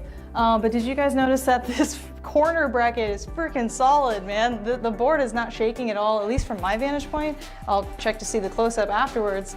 But even removing the darts, solid board, solid corner mount. The new FitPoint Plus CC conversion points. The CC in the name stands for carbon composite, which is a material that is very durable yet very lightweight, close to the soft tip plastic points you're used to throwing. They come in two available lengths to choose from, the shorter 25mm and the longer 30mm. They feature barbed tips that help to prevent bounce outs. Something to be said about these is they're very aggressive at first, versus being made smooth and wearing out to virtually nothing. So you can speed up the smoothing process by taking sandpaper to the barbed section. Here's a quick comparison of a brand new set versus a set used in a few games. When these were brand new, we noticed they pulled up fibers from the dartboard, so we recommend throwing at unpopular numbers. The left side of the board, definitely not the bullseye, treble, or doubles. They include a FitPoint Plus tool to loosen and tighten them. Couple that with a set of O-rings and you're darn near guaranteed a secure fit. That concludes our review. This product is available on our website, a2zdarts.com. Remember, we're your partner in darts, and thanks for watching.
So when... Welcome back, everyone. We are here once again, and it's Peter Kanash versus, of course, Meredith McGee. Why wouldn't we check out Meredith McGee, Nick? Yeah, one of our favorite ladies. Someone that's no stranger to any of our live streams. If you see the CSI live streams or some of our other stuff that she has going on, saw her at DPFL this year on some USA Darts stuff as well. Always a pleasure. The prom queen of darts is what she goes by. The funny thing is it's Nick's best friend, so that's why It's I always also- give him stuff. Listen, I went with the highest position, highest stakes match. This is a third place match. It was the highest stakes. And also, I love Murph. Murph, I love you. No, I'm just kidding. Speaking of Murph, Meredith McGee will play Cheyenne Richards next on the Women's Challenger Series, so potential good match there. And how about the rest of the lineup? Abby Spot taking on Heidi Nelson. Olivia Terry will take on Trisha Romero. Lisa Yee taking on Chrissy Grimmel. That's our stream match. On the loser side, Danny Gass taking on Jamie Nowak. And Hunter Smith taking on Alyssa Evans. Brittany Karst taking on Stacy Tulloch. And then Lorena Mosley taking on Donna Gagan. So there's your lineup. Yeah, that WCS is stacked with talent. Can we just be honest? A lot of people were talking about the highlighting women or men and whatnot. Let me tell you, the women are the stars of the show with how great they are. And it proved it Monday night when we saw Olivia Terry and Alyssa Evans just carry the highest averages on the board for some of those legs there, and especially the one where we saw back-to-back nines from Terry. Yeah, certainly so. I mean, I'm excited for more of that stuff. So tune in almost every Monday night here coming up. The only Monday night we're not going to be on is, well, of course, I would be on Christmas. Christmas, yeah. Not going to happen there. Yeah, Christmas. but we will be live on the 1st of the year. So starting off the year with a live stream.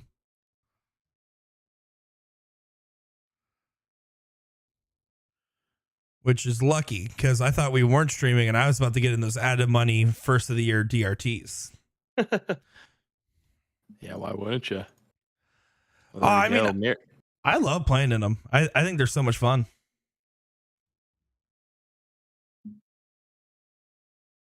Meredith's got to find a big number here. Big trip 17. How about another? There's another. She may hold on and just kind of hit it. Yeah, she went up. She went up to the trip 20.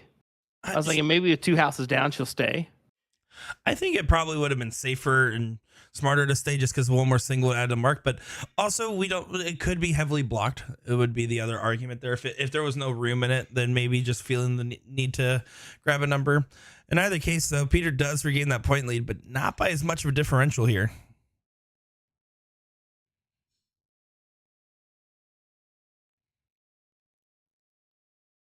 Murph is fine in those 17s with these right now. It really is. Look at her go, man. Every once in a while, you just find your groove on that number, and you continue to go, and man, you just hold on to it. Yeah, 4 for 4 in the last 6 darts there. Everyone in chat, tuning along. Thanks for tuning in. Make sure to let us know where you're watching from, who you're cheering for, and who you've been following along with. As most of these brackets are starting to hit that top 6 territory here, so we're going to be following and cruising along here. If Peter does make it to the final, we'll be staying along to watch the finals of Division 5 here. If not, then we will have other matches to jump over to as well. He's going to try to. We should. If we have some available. That's the questionable thing, unfortunately, but it's the facts. We'll find out either way, but see what Peter can do in our first game of action here. 456. Feels like he left something open.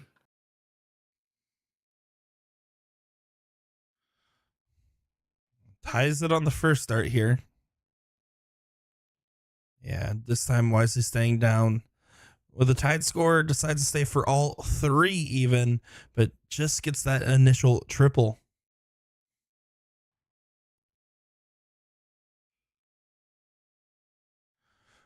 I do want to give a shout out to Rich Durbins that came in here just to comment, let's go Murph, as he's in the middle of a match against Ram Gava. By the way, do want to respect that, as that just started in the background. That's pretty cool. I love that. Yeah, we went from no matches to right now I have 5 matches playing in the background now. So watching James Edwards and Jordan Meyer taking on Patrick Ruffling, Matt Kern. Of course, we got this one, and then Ram Gava, Rich Durbins all going, and Jeremiah Berger's match going as well. So they all like to go in waves. But this is for a final spot.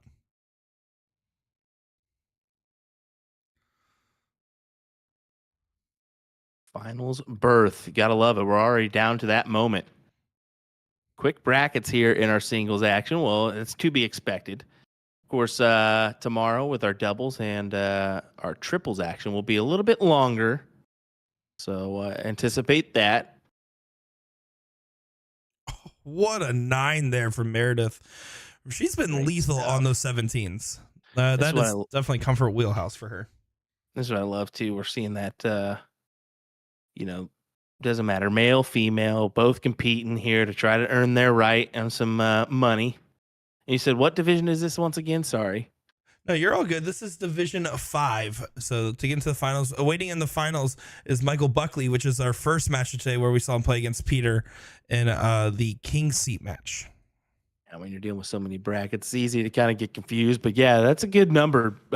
Division number 5 here for this one. And when you think about that, that is magnificent. 37 divisions, division number 5, Meredith taking it to Peter in this one already, man. Yeah, the 9 mark into the trip 16, trip 15 single bull, playing clinical darts in the second half of this leg. Let me tell you, man, one thing that's nice about these tournaments is that I've been to tournaments where there's all day, you're playing nonstop. When you kind of go into a tournament knowing, okay, I only have to be on for 4 or 5 hours here. Like, it's a half-length tournament is almost what it feels like instead of a full day. It's almost refreshing. I think it lets a lot of these players lend to higher form throughout the whole day rather than some of these marathons. I mean, you talk about it. When these overseas guys come over on these tours, they struggle with how long some of our tournaments can run. That's the deal, is their stamina just can't keep up because they're playing so many events. What was interesting, you spoke about that, is Meredith took that leg with a nice 5.36. Woo. Impressive stuff from her. Check into, they just had the Champions of Champions event overseas, and they recorded it. It's out on PDC YouTube right now. Go check that out, because early in the video, Phil Taylor, Dennis Priestley were talking, and they spoke about their time in America and how difficult it was because you're playing mixed pairs and mixed triples, and then you're playing your singles events throughout the day rather than one event. It's 2 different mentalities. I mean, when you're going in, you're checking and locking in for whatever event you're going at. It's easier to stay more focused and determined rather than when you have a million different things, especially if you're playing with different partners throughout a weekend and so you're in touch with a lot of different people. It can be overwhelming.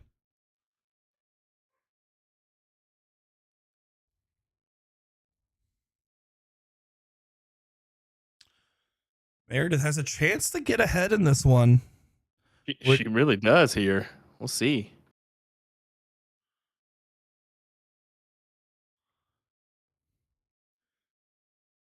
For those that don't know, Meredith's super methodical player. If you ever have chalked for her, especially when she's playing steel, she'll be talking to herself almost the entirety of her throw.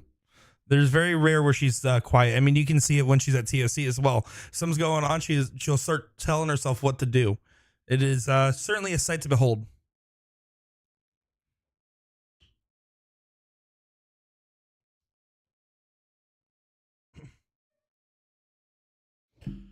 Well, here we go. She's got a real good opportunity here. See all my Florida friends. All of Florida's tuning in for this one. It seems we got Skylar Carpenter, Kaylee, got a bunch of different people tuning in.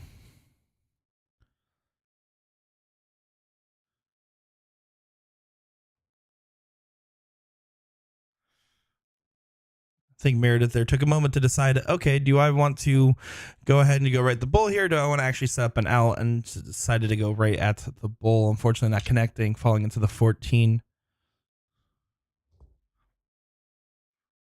A great recovery there from Peter. First start miss into 2 trips to set up a 160 is massive, considering that Meredith is going to leave an out here 90% of the time. Don't speak too fast, but yeah, she should have a pretty good look here. But yeah, great on Peter to leave the 160. An open out fat bull. I mean, 160 is a pretty good out to leave. Yes, exactly. 2 bulls, and then look at the 60.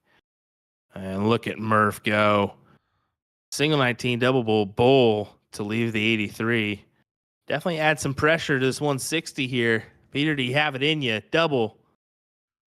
He's getting the look. Here he's getting the look. Yeah, we got it. And look at the fist pump as well. What a magnificent shot from Peter to take us to a last leg decider. Yeah, very much needed. I mean, we saw a clinical performance from Murph in that last leg to come up on top, and then vice versa. Here, you see the opposite, right? You see Peter kind of start off slow and then coming out with basically 6 near perfect darts. Onto the diddle here. Big point here. Who's going to win this diddle?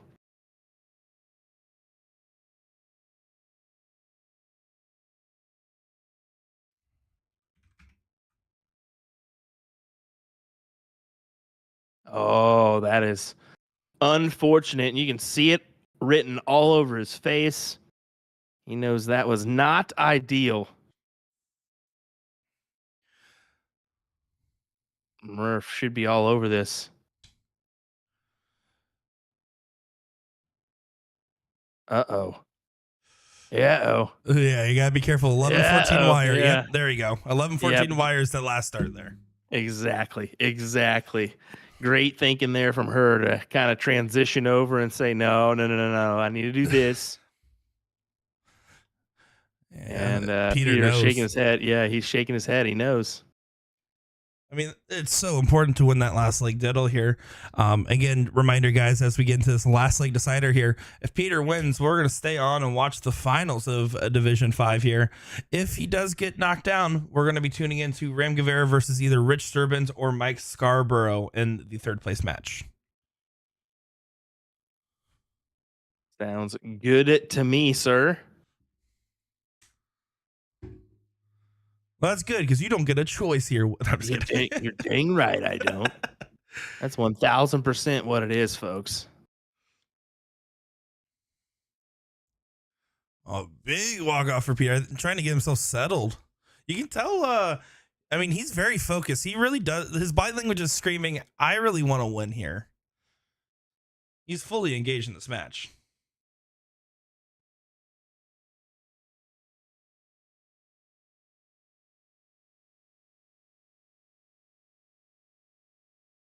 Yeah. Neck and neck here. If Murph hits a big triple, does she take the look? Only if she hits it early, I feel, but I think now she's going to be all over the 20s. Chris Grimmel joining us. Oh, my stepmom's in the chat. What's up, Chris? All right, apparently.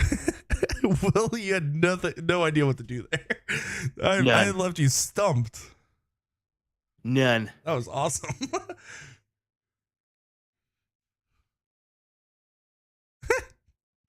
She doesn't deny it.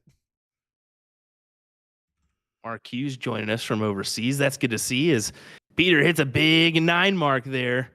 It steals the advantage of the 20s, too. Great stuff from Peter. Mark, he's been watching content from us for a while. Let's be honest here. Good to see you, Mark. Yeah, that 9 mark from Peter is just massive right now. Meredith needs to get these 18s closed. You can't risk that because now Peter has the opportunity to go 2 to potentially even 4 numbers up, depending on how well he hits.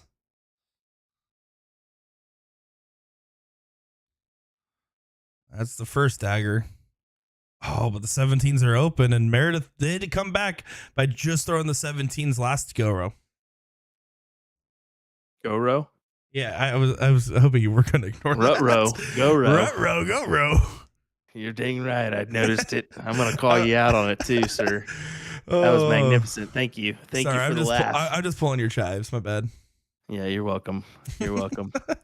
Mention the thing that gets me the most. And there we go. Triple 17. She's going to have to pull something out, but I'm afraid it's not going to be enough.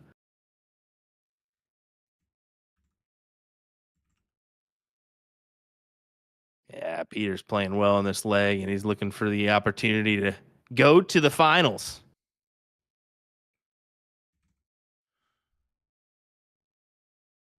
Well, it looks like for all seasons teams, we have a team in the king seat for Division 7 and Division 35. So we're going to try to get one of those finals at some point, depending on how things line up. So just letting you guys know we're watching some of our other divisions here and kind of jumping all around. Jumping all around. Dang right. Yeah, we're jumping on it. Get down on it. Get down on it. Oh, sorry.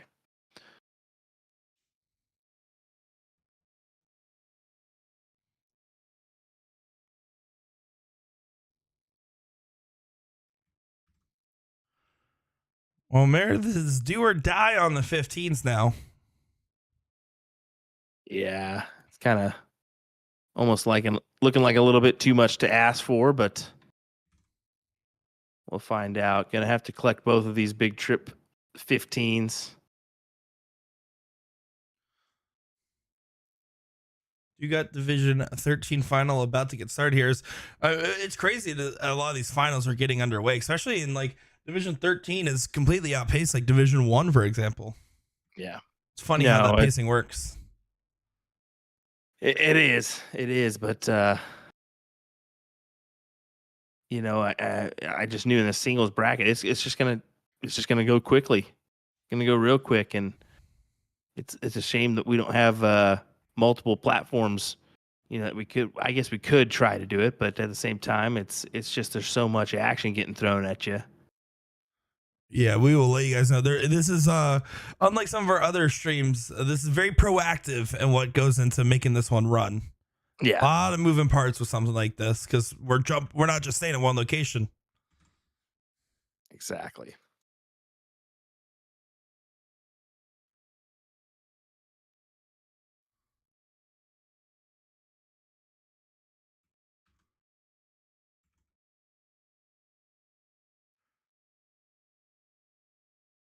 As you can see her stepping over there.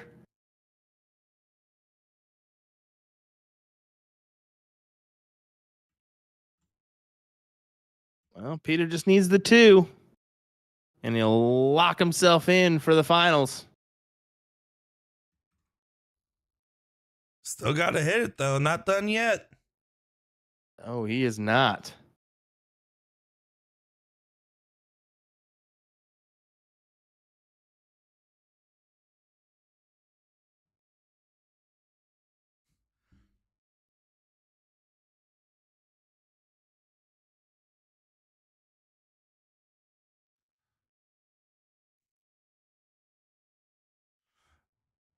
Taking a moment to compose, but even double bull will not get that point lead here. So again, still Peter's game to win. You need to settle down and throw it. These are the hardest darts to throw, the winning ones.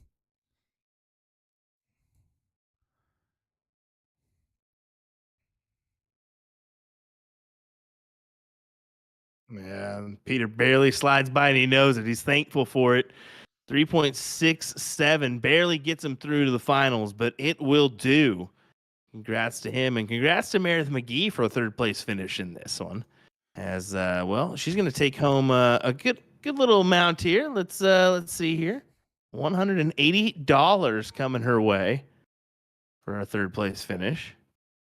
Yeah, not bad finish at all. And Peter will get a rematch of the king seat here in the finals. So that is what we're going to be covering next to get our first finals of the day. So folks, just give them a few minutes here. They're going to get that board set up and dialed in. We got a great triple elimination final for you coming up in just a moment here. Of course, Nick Teixeira, Will Stewart. We'll be back in just a moment.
So when you buy the hub, you're only going to get a power cable, a bracket to mount the hub to the wall, and a spring bracket for the back of your dartboard, which is going to lock into the hub. And to lock your board into place, you start by aligning the 18, essentially where the 20 should be. It'll fit right in, and you just turn clockwise.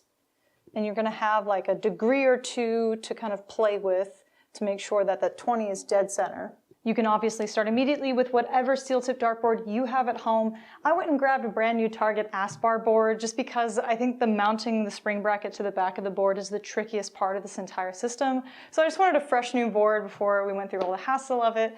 But the beauty of the mod system is you don't have to buy everything. It's all sold separately. So you just start with the hub as your foundation, utilize whatever you have at home, and then down the road you can piece everything together or upgrade things over time to fully customize.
the concept of interchangeable points is not new, it's never been done in this way before. Target has come up with a patented locking system that uses a taper and hex. These have a groove point on them, engineered as a break point.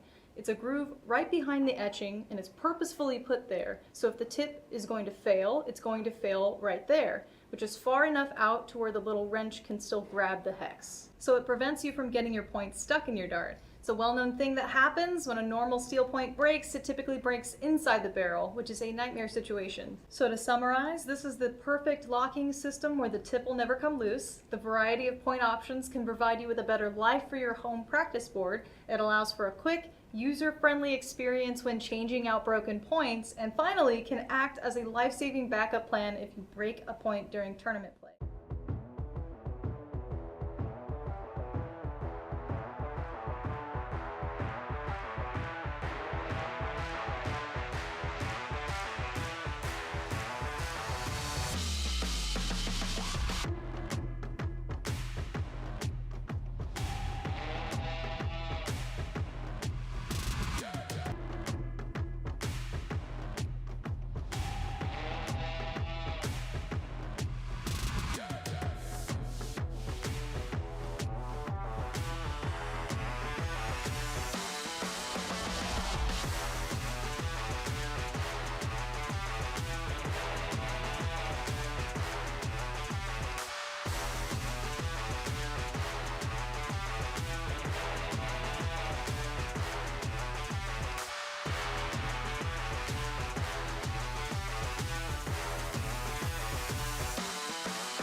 Alrighty, here we go. I guess we'll both talk at the same time. Nick, go ahead.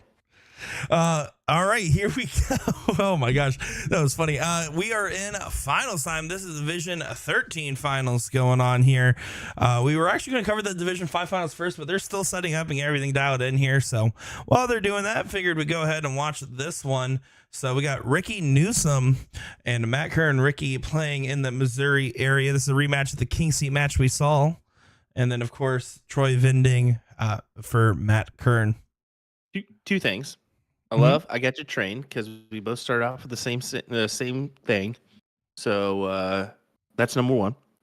And number two, totally forgot I just told you I was gonna take a second before this. So yeah, that's my bad. My bad.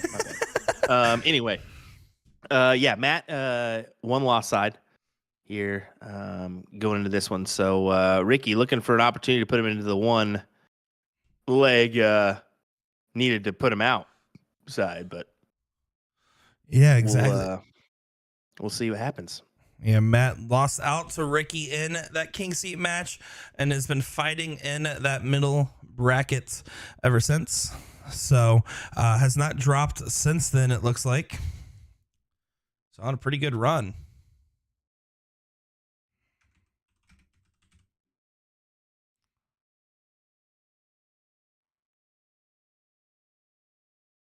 Yeah, needing the three here. Good last dart decision. Yep, just confirmed with the PPT that he doesn't in fact have one loss. It's a little tricky with the triple elimination brackets because you can't tell in that third place match if they lost the game or not, but did just get confirmation there.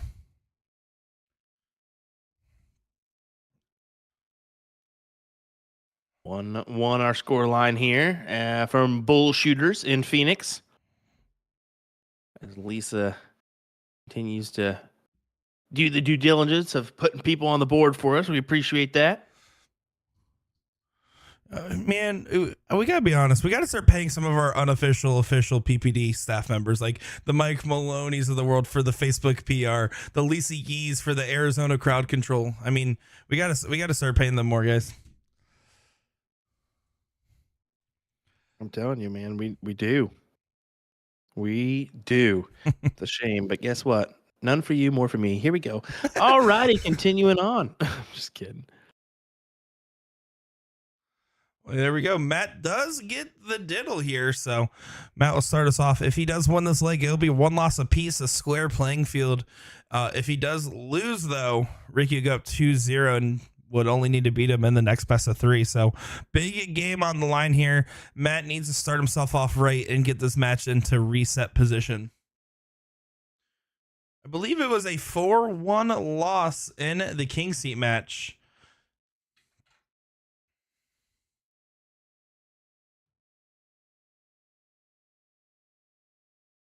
Oh, Ricky going to be eyeballing the 19s here. Got to find a triple. Can't find it. Just a single mark here. So door opener for Kern. Possibly give Ricky 1 loss as well. And then we've got a really good appetizing final coming your way. Uh-oh. That was scary there for a second. Oh, still scary. Still scary. Knock on wood.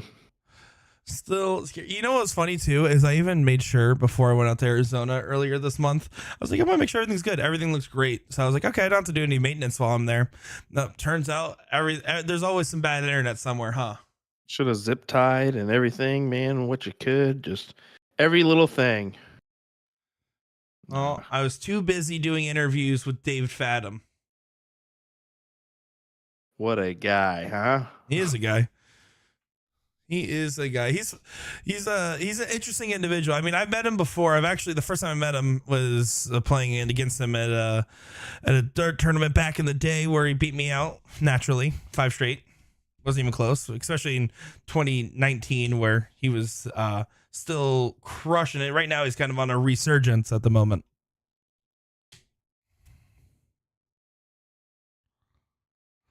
And I got to meet Chuck Pulio for the first time. Pipes, he's such a good guy. Oh yeah, he is one of the nicest people ever. Like, that guy is ridiculously nice. Yeah, he looks intimidating, but yeah, he's a real nice guy, man, for sure. It's cool once you start making your way around and meeting everybody, including our viewers and so on and so forth. Just how big of how good of a community we have here. Oh, certainly, it's something special. I mean, the amount of here's a fun fact for you, Will. This year, I started out with 1,100 friends on Facebook, but between all the streams and all the going out and meeting all these players, just yesterday, passed over 2,000 friends on my personal Facebook account from meeting all these people. And let me tell you, the world feels pretty large when you have this many dart friends. There's a lot of great people in this community. Touche there, buddy. Touche.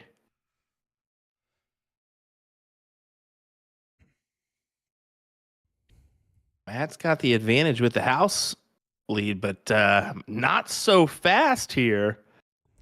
Ricky. What do you do here? Do you try to go ahead and close the door? I don't like his approach there. I think when you're down 2 houses, especially 2 bigger houses, you already had the dash on the 20. Go up there, shoot your 2 mark, and then take the shot at the trip 18. If you happen to trip the 20 in the first dart, saves you the effort. In this case, no harm, no foul, as that's a back-to-back bagel for Matt Curd. Well. And now Ricky says, you know what? I'm going to hit 2 16s and a 20 because I can. I don't mind the approach of trying to open up another wedge, honestly. I was kind of drifting towards that myself just because he had the 2 houses, but I don't know. See, I would definitely take his chance now. Go ahead and close the door on the 16s. He decides to grab the 20s there instead, and the 18s. He seems to be a guy that likes jumping around the board here a little bit. He is jumping, but it could cost you a little bit much, And here's the thing: is well, I would have taken my chance to close the 17s there if I was Matt. But you can't get nitpicky on these guys too much. I'm not that kind of commentator per se. Yeah, we're no Sean Green. No, well, you just got to be. Everybody has their own cricket strategy, and sometimes it works, sometimes it doesn't. So that's the thing. We're all not Danny Baggish or whatever, when it comes to skills on the dartboard. Well, and let's be pragmatic here, right? I mean, when you're talking, these guys are both 3-1 players, right? That's where these averages fall in this division. So they're both 3-1 players. When you're a 3-1, you're right at that point where, like, okay, you're starting to get above average. You're starting to have consistency, getting 3 marks around. And this is where developing your strategy starts to become an important part, because that's what gets you to the next couple levels. Well, look at this. You're seeing where that 16 came into play here for Ricky, and he had an opportunity to close those 18s, just missed into the single 4. Now, this should go. If I'm him, close it right off the bat.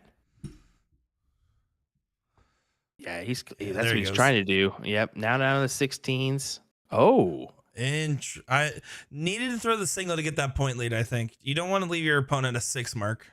Yeah, I don't like the play on the 15s there from him. But, yeah, to each their own. To each their own. I would have been keen on the 16s there to give me that point advantage, because you're still down by 2. But he should be able to take advantage back here. Oh, and he absolutely does. And Matt, I mean, there needs to at least stay on the 16 or 15s for all 3. He hits the first 2 singles, decides to go to that 16 there. The consequence of that being now he has an extra house he has to close if he wants to come back on the Bulls. Just a reminder, folks, this is division number 13, to your surprise, but it's Ricky Newsom from Poplar Bluff, Missouri, taking on Matt Kern of Phoenix, Arizona. So just a reminder of who we got and where they're from here. Vendors is Newman Amusements for Newsom, and Troy Vending for Matt. Matt Pyle's in a hat trick, still fighting in this one, but Ricky looks like he's going to go up 2-0 in this final. Oh, he almost walks that dart. He did. You got to set yourself again and get it. Oh, there Can't play around with it. Yep, gets it. Good stuff from Ricky as he goes up with putting Matt into the 2-loss side. Another Troy Vending person. Taking 4th place here is going to be Mike Scarborough in division number 1. So I wanted to mention that. Ram Gava taking on Richard Sturbins right now in the 3rd place match. Winner will advance to play Leonard Gates in division number 1. And just give you guys an update on the Peter Kanesh and Michael Buckley match. They just finished leg number 1 going the way of Peter. So again, we were going to get that match, but we wanted to go ahead and get this one up since it was ready first. Gosh, I didn't even see Division 2, just the depth here. Listen to this, my guy. All right. Finals right now, John Pilgrim, Jason Hackinson. Jason has that king seat. The 3rd place match was John versus Steve Diker. Diker beat Johnny Lackey. Johnny Lackey beat Nick Selepic. Nick Selepic beat Brandon Neal. Nick also beat Ken Rip to get there. So what a bracket that was, just right there. And then Jesse Sherbin as well from Iowa was involved in that. Eric Ludke, Wes White, Larry Keith, Matt Bella. What a bracket. I'm going to be honest, I just got nauseous with you listing all that. That is sickening. That is just terrible news if you're in that bracket, seeing all those names. So Johnny Lackey taking 4th, Steve Diker taking 3rd, and Jason Hawkinson, John Pilgrim will top the tables in that one. Now, what's going to be even more interesting with all those people, a lot of those people are playing this so that way they can warm up for tomorrow for the doubles. It's going to be real interesting to see how they decide to choose their partners based off who they play best with, and also the average range, right? And the bonus pools. There's 3 different factors. If you want to go for someone so you can guarantee you're at a higher level and towards the cap, do you want to go ahead and go on the opposite end here and go towards the middle levels? Do you want to pick someone with a different bonus pool than you? I mean, there's so much that goes into choosing a nationals doubles partner. It is a big factor for sure. 1000%, man. You couldn't have said it better. I mean, all those factors come into play, especially when you're thinking the bonus pool. Well, the key is, I guess, to not think about the bonus pool, right? Hopefully not at all. All right, give us 1 second. I think we're going to try to go to a different match real quick while these guys reset. Yeah, we're just gonna hop over here to Peter's match, and this is a final as well for Division 5 while they're set up. So we'll go back to the match we're covering in full, but in the meantime, might as well cover something else in the meantime. By the way, in the meantime, I like it. In the meantime, I like it. Michael Buckley does it, man. Big 9 mark, good hop on over here as we get the 9 mark right off the back, and he takes the lead. So this is game number 3 of 5. So someone's got the 1-0 advantage. It'd be Peter. Yeah, that is correct. So he's trying to set himself up to make it 1 apiece. And breaking news: Ram Gava beating out Rich Durbin's 2 straight. So he is on to the finals, and he is playing on the stream board. So we're going to try to get that one going on in the background as well, and try to hop between a bunch of action. So it's Ram Gava versus Leonard Gates. Is that right? I believe so. So we're going to get that on the final? Yeah, that's the final. Good. Sure. Great. That is great news. We're going to get Ram Gava, Leonard Gates. Ram Gava and Leonard Gates played each other earlier in the tournament. It came down to a missed match dart from Ram Gava in the tie-breaking leg. I was watching it in the background earlier, so it's going to be good. Don't lie to me like that. That's real. I do lie to you, but not about that. Oh, okay. All right. Well, Buckley right now.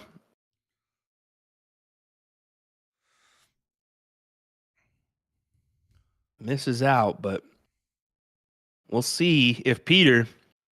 Oh my goodness. 1. Oh, yes, sir. The 15s to steal the set. Folks, double, single 15. That's phenomenal. So now it's 1 apiece here. And this, I believe right now, to give an update on our Division 13 match, they are trying to get clarification on how the triple elimination works. So it's going to be a bit for them. We're 1 apiece over here, so we're just going to hang out with these guys as we're going to go to the Cricket 01 format now. And that can happen with some new players involved and whatnot. And I think that's the thing is they're going to have to reset up now and do that thing. So it's going to take just a second here as well, I believe, to get started. But that's okay. Folks, with some musical entertainment, it's William Stewart and Nick DeShera, okay? Okay, we're way off. All right. All right. Hold on. Let's Christmas time. All right. Nope. Baby got back in key of G. No. Oh, that's funny.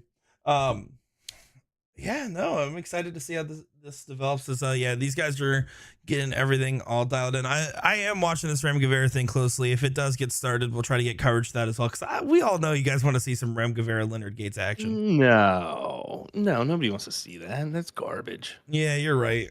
Coming up next, Division 47. Josh Hill saying, why is Sean Green not set up in the hotel joining y'all? Well, he's currently watching Michael Smith be 2-0 down in sets to Kevin Dotes. That's what he's watching. Oh. I mean, let's be honest. I didn't think Michael Smith was going to have a great run. He's been kind of struggling the second half of the year. Well, I think he's about to make this 2-2 as he's got 2 legs on the board to Kevin's 0 in this 4th set. He's at 2. Oh, wow. 180 would be handy. No, he smartly moves over for the 174. Okay, so Kevin Dotes currently at 134 with Michael Smith at 210. Man, interesting stuff here. Imagine if you're the defending champion and go out in the first round. John Part. Oh, sorry. Did I say that wrong? I got Mike Maloney's in the chat here correcting your misspeak there. Talking about the 1-0-2-1. There, you know what, guys? Will is giving radio play-by-play of the PDC World Championship and almost commentating PPD Nationals. Give him credit. All right? Calm down. Calm down. Yeah, back Calm off, down, everyone. Maloney. Yeah. Kevin Dotes hits it. Oh, my goodness. We're 2-1 on legs in the fourth set right now, and Michael Smith can't believe it. Hey, Steve Diker, get your boy to set up this dartboard, please and thank you. See you in the chat. Yeah, what are we doing here? They're still having trouble. What are we doing here? All three of our finals are currently not setting up their boards right now. While viewers frantically go find something else to watch, I will let you all know. Don't go anywhere. Partners Promoting Darts is bringing you the action here live. And oh wow, look at this. Screw it. Let's just go to Jeremiah Burger's match. Well, that's fine. That's fine. Why not? Hey, that's okay. Darts is better than no darts. I didn't even know you had that ready for us. I honestly looked in the background. I was like, oh, I do have that set up. So okay, kind of surprised myself. There we go. Nick DeShera, everyone pulling off the works here as we get more darts. Jeremiah Burger, Jeremy Jones, if I'm not mistaken. Yeah. Game first game here is I would just go ahead and take the scoreboard away, as we're probably going to get that match here in just a second, if I'm not mistaken. Yeah, we're going to get the other match in just a second here, so we'll go ahead and hide that guy here. This is a third place match that these guys are playing right now, so we will jump back to one of the finals when they get back going here, but I want to go ahead and show some love to these guys. This is Division 4. Winner of this will get to play Scott Kaiser, which we did see that Scott Kaiser, Jeremiah Burger King Seat match. Wow. Okay, 64 left for Kevin Dotes. I got to mention this because this is interesting stuff here. If he can hit this, it's 2-2 on legs. Oh, double 16 inside. He misses it. 65 remaining for Michael Smith. Little double dual action commentary here for you. 25 for tops, and he gets it. We're going to a last set here in the PDC World Championships. Watch out, Wayne Martel. Don't worry. You ain't got it. You don't want me Hawaii 501? No, hell no.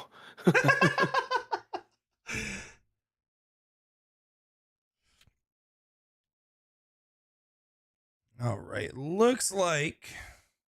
Yep. All right. So Peter did get his match set back up. So we'll give updates on this match in the background, but we're going to go back to our finals that we were covering here. Yeah, finals should take precedent here, and we'll be able to see if we can get that match for you, depending on where Jeremiah is and whatnot. We are taking a look at all our brackets, seeing what is the best eye-popping match for us to watch. So kudos to Nick DeShera for doing that one. Yeah, in the background, I am setting up for that Leonard Gates Ram Gava final as well, as they are about to get underway here. Ram Gava only coming in with one loss, so same situation here. He would have to not only lose, he'd have to lose twice. So plenty of darts left.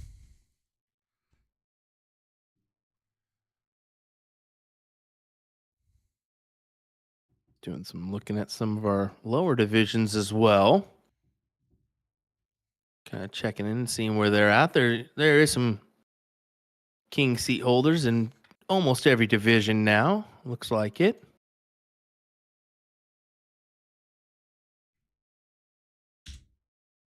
Great to see so many competitors involved in this weekend, as well as just today in general.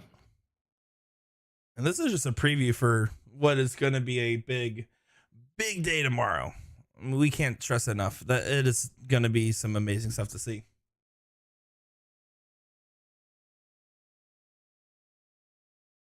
Leonard Gates in the background did win his diddle with a 180. So just doing his usual. Nothing to see there. Doing some quick math. 589 players involved in today's action.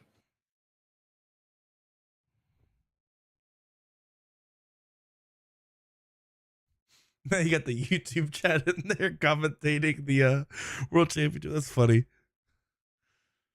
Well, to be fair, man. We warned the PPD that we were going to be a little distracted as well. I was watching the darts earlier. Try commentating with Sean Green when Sto Bunce is playing at the Grand Slam for the Seacoast Open. That was just a monstrosity trying to do that one. It was just terrible. But Smith is looking promising here as he leaves himself at 311. I still remember the original first 2 seasons of CSC where you guys would commentate NFL games while doing the CSC. It would try to be crazy. Heck yeah. Speaking of 311, awful to watch in person. I do not recommend going and watching 311 live in person. The backup singer does the robot the entire time, and it's just like, oh my god, dude, what are you doing? You get so distracted by the robot, it's insane. Anyway. You know what? Thanks for the fair warning. You're welcome. You're welcome. Don't go, folks. Just avoid it.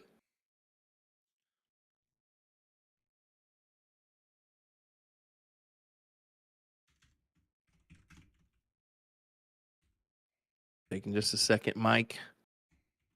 Kind of outside looking in. That was his opportunity there. Bully Boy puts himself one leg away. And Michael Smith is one of those stand-up characters. I've only met 10, 15 total PDC players in my darting career, which is more than I ever expected to be in general, to be fair. But when I met Michael Smith at the US Masters, not this year, but the year prior, the first year was in New York. He was super nice guy. I walked up, just saw him standing out there, talking with somebody at a venue that we were all going to for a meet and greet. And he was just standing there. He just struck up a conversation. I was like, oh, wow, this is cool.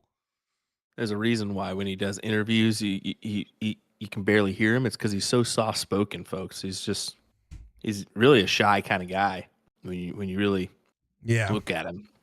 I mean, he was kind of most of the time at the U.S. Masters, he was kind of at the table, just kind of hanging out with himself. He was there with Jason Watt there for a little bit, just chatting it up. But other than that, I mean, very soft spoken, kind of shy individual. But when you're thrown up on that big stage, you got to get a personality pretty quick.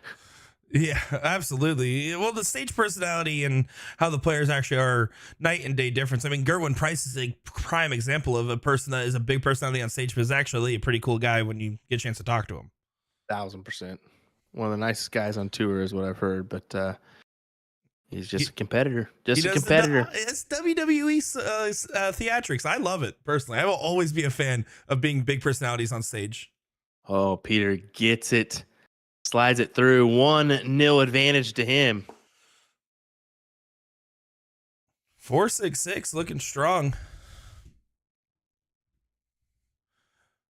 Yeah, so it's 1 apiece here. We're in the 0-1. If Peter wins this here, goes down to another best of 3 in the 0-1, but with advantage for Peter on the losing side of the bracket. Oh, Michael Smith barely misses 2 at double 10. Like literally couldn't fit a hair in between the dart and the wire here. 9-8 for Kevin, over to 4, and he misses it. Oh my goodness, Michael Smith will hit this for the win. Miraculous win. Notes though, let's just give credit. On his debut to play that well. I mean, good on him. Played well. Oh, but Michael Smith missed it. Oh my gosh. This is nuts. I'm going to be honest. If we don't start doing group watch logs where Will's face camera just goes live while he watches the World Championship, it's worth it for a watch log. It's going to be coming soon on USA Darts TikTok. So if you're not a fan of our TikTok, go follow. As Kevin Dotes does get the leg, but Michael Smith starts it off with a nice 139. Good delivery. All right, back to this game. Well, Peter's in great position right now. Just needs to get 2 bulls to leave it out. He really put himself in prime position here. Needs to get at least 1 bull. He's still. Oh no. Still in good position. Don't get me wrong. I mean, yeah. Michael needs to hit a great shot here, and 3 bulls will not do it. He would need to go to a trip on one of those darts to leave a 162. Ram Gava, Leonard Gates set to go 1-1 into a tiebreaker on the first set here in the background.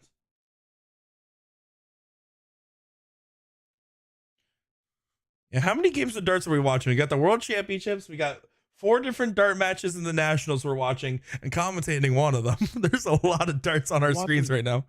72 different darts darts matches right now. Peter, 103. That's what you got to do these days. Is there's so many things to watch and get involved in with darts these days. It's just great. Oh, what a shot! He gets it. What a set for Peter. Well, your king seat holder, Michael Buckley, that won, I believe, 4-1 in that king seat match against Peter, now has lost 2 straight sets. So now it's back to another best of 3 here, where they're going to be playing cricket 0-1 cricket again. Peter wins it. It is over. If Michael wins it, goes to a last leg shootout. Let's go ahead and take a moment here and jump over to Ram Gava, Leonard Gates. Michael Smith wins it. In the background. Michael Smith wins it. Good on him. Yeah, good on him as he gives the crowd a big roar. Ram Gava gets the count up leg here. Leonard with his headphones there, you can see him. The soldier, a gator as we call him. Oh, out of money. Where's Daryl Cortez? He puts just enough in there, just in case.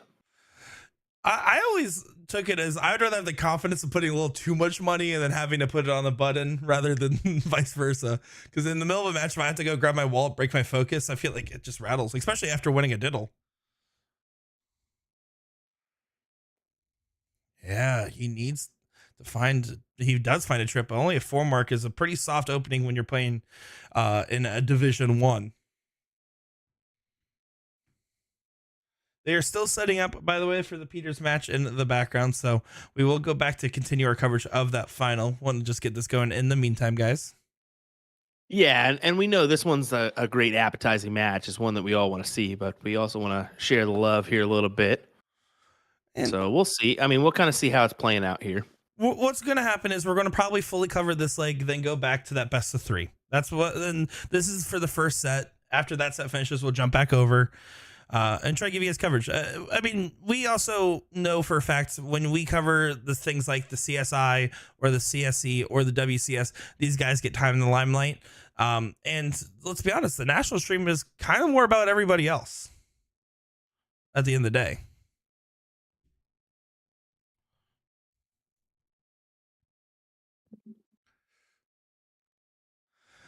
So, Will, I have a question for you. Yep. Heard you got a new snack addiction. Sorry. No, you're okay. I can't hear you eating or anything. I looked over your camera and I saw it. This is what you were raving about the snack earlier. What are you snacking on here? What have we got going on? All right, this is some Von Hansen snacks. This is the world's best seasoned pretzels. Shout out to Juan Vetter for giving me a case of these bad boys because I haven't stopped eating them. Yeah, He's not lying, by the way, guys. He before the WCS match, he was snacking on them too. So they got numerous different flavors. You got smoky barbecue, zesty herb. They can go ahead and just send me the money now. Parmesan, honey mustard, buffalo. They got so. I'm telling you, man, so much stuff. Honestly, I think that was better than any of your A to Z ad reads. Thank you, appreciate that. Here we go. Leonard Gates well in front in this leg to go up to a 2-0 lead into this final. If he does win this, it would give Ram his second loss. It would revert still to best of 3 cricket.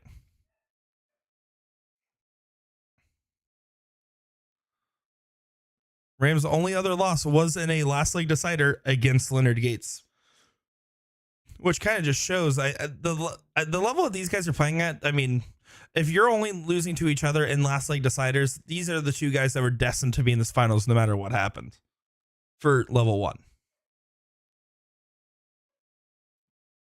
I mean, they're the dominant favorites, it seems, right? Ram's been back than better than ever.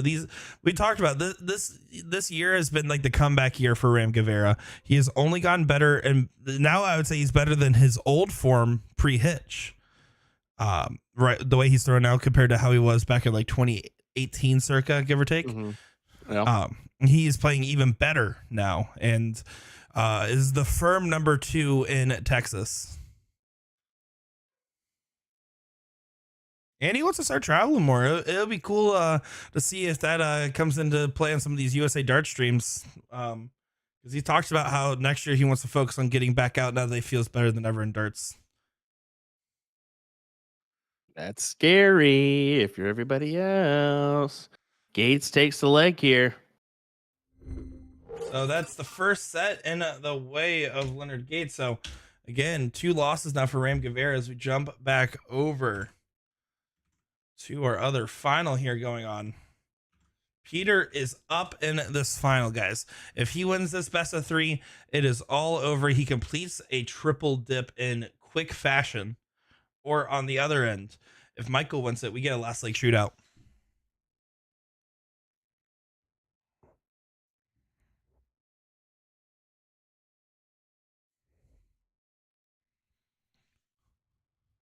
There we go. What do you got in you, Peter? Big triple. Yeah, no, not even eyeing the 19s at all. I mean, I think he liked the placement in the first for the first dart. He really liked where it was sitting. He was trying to take advantage of it, and unfortunately, that second dart, you could tell he has that very assertive action. Right, he kind of lines up, has that very exaggerated follow through. He just released a little bit early, and that's why they're going low.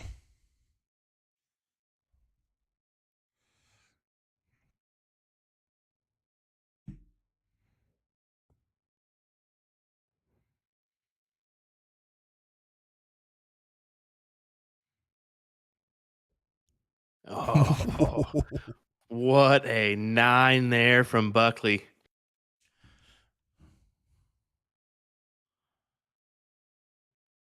Yeah, so Peter's just going to have to try to dig deep on these 16s. Does find 5, but with only a 20-point advantage and 2 houses down, Michael's still in firm control.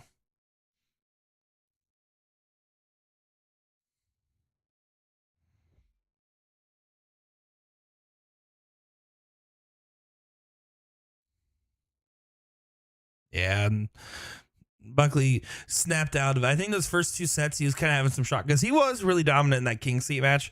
I think he had that, like, I'm sitting on the seat, a little bit of a, not even a terribly long sit, let's be honest. That was under an hour from when we saw this match to when this final started, maybe an hour and a half. So not a terribly long sit, but I mean, I think you had the whole time to amp yourself up and say, oh, I'm ready. Well, what's going on? And then you kind of get into it and you sometimes can fall flat. So.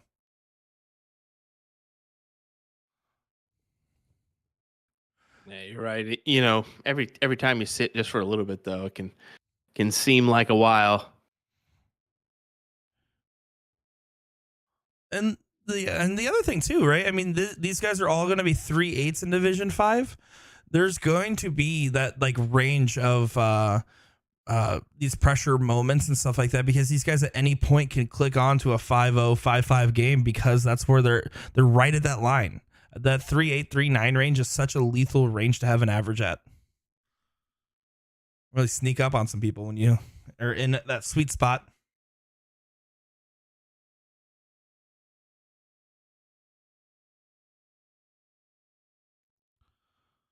So here we go. 0-1 game. Peter needs to win this leg if he wants to try to win this match here.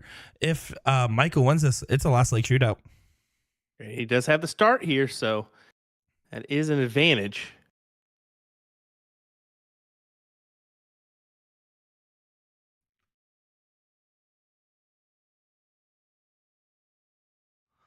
Taking his time. I will say, Peter's looked very engaged this whole time, but he's also just like, he's putting a lot of pressure on himself. I feel like he wants to win. And it doesn't help that we only had 2 or 3 players playing out of this bar, and Steve Diker specifically went out of his way to make sure the cameras were working. I think he's very well aware of the fact that he's on camera, rather than right now, Michael Buckley, unless someone tagged him, he has no idea. You definitely know that the camera's somewhat on you this for this bracket. I'm sure he's had a few texts. You have to get a few texts. I mean, we're at 200 viewers, which is great for viewership today. Let's be honest. Absolutely. So thanks for joining us. If you have chosen to do so, some good numbers across the board, both USA Darts and partners promoting darts. We will be live tomorrow with our doubles action and Sunday with triples, which will be fun. Yeah, I think you'll of course be there, but I think Ryan Mooneyham will be joining us as well, if I'm not mistaken. And then also we'll have some coverage on Eagle Eye Sports for the DPNY grand finale. So steel tip soft tip action, no matter what, you can't go wrong. Yeah, Jeff McMahon running the show for that does some great work, guys. Let me tell you, super nice guy too.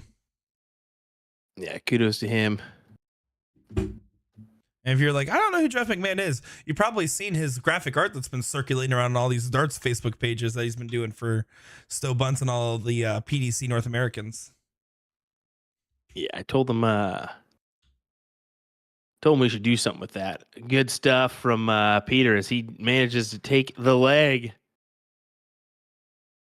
And one apiece here. You know, Jeff's been doing some good stuff. I'm ready to see the Will Stewart art that he decides to do, whatever that may be. Don't mention it. Don't even say it. Ryan saying, just joining us. The World Championship just ended. Listen, Ryan, we got it on multiple screens. We're happy to have you in here. Guys, we got multiple monitors, multiple TVs for a reason. Plenty of darts going on right now. Excited to have you guys in here for this final.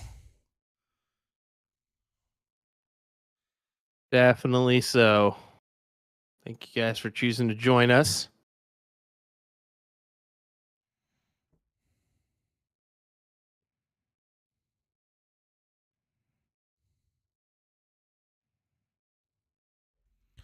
Well, Peter will get the start here. Again, if Peter wins this leg, it is said and done and dusted. This final is over. Michael wins it. Last leg shootout. Last time I'm going to say it, I promise. In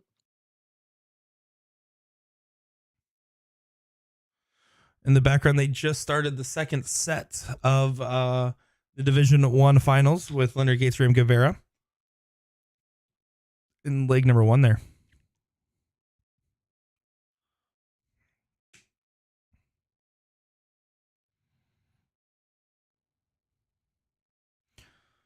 Peter getting nothing to start off. Michael doesn't capitalize. A little bit of a tiebreaker nerves here. Just a little bit. Just a little bit for sure.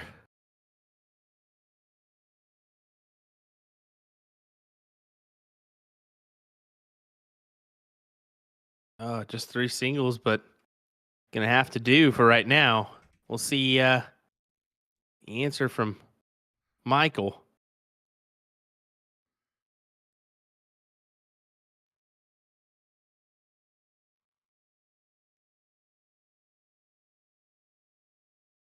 So just an update. Does look like Matt Kern did end up losing out to Ricky Newsom as they were having some difficulties getting the stuff set up there, but Ricky did end up winning that next set. So Division 13 champion, Ricky Newsom.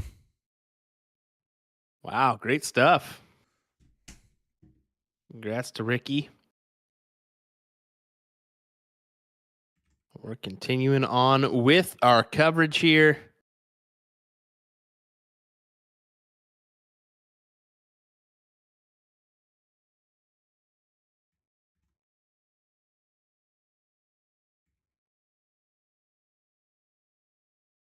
Big triple with the last, but it's not enough to give him the lead. So what does Michael Buckley do? Does he attack the 18s early here. Will he go for points first? He will go for points.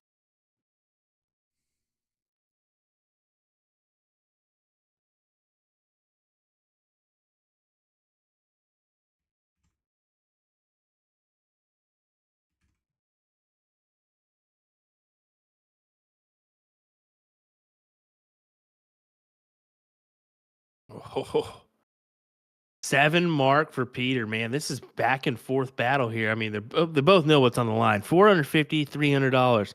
Do you want that extra $150 for first place here? Who doesn't? Yeah, why wouldn't you? Come on now.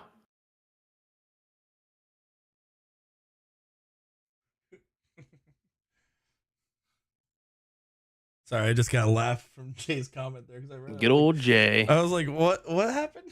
Hold on, it took me a second, threw me off.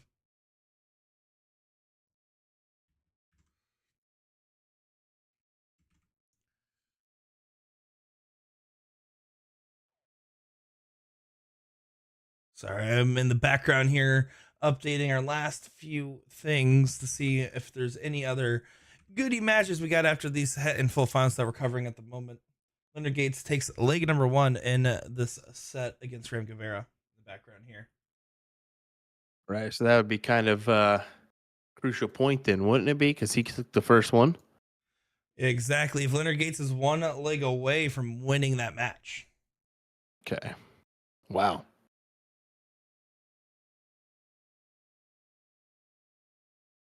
And Ram Gava starts off with a white horse. Wow. Okay, there we go. We may be guaranteed for some more action here. We're all secretly cheering for Rams. So that way we can cut to that match after this one.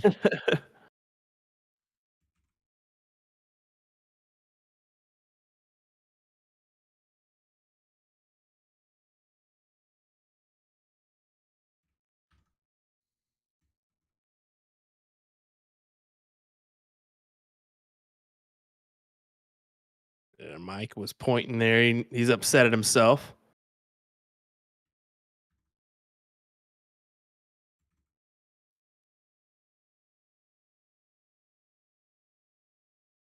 Clearly, Peter's got a few people watching on, encouraging him.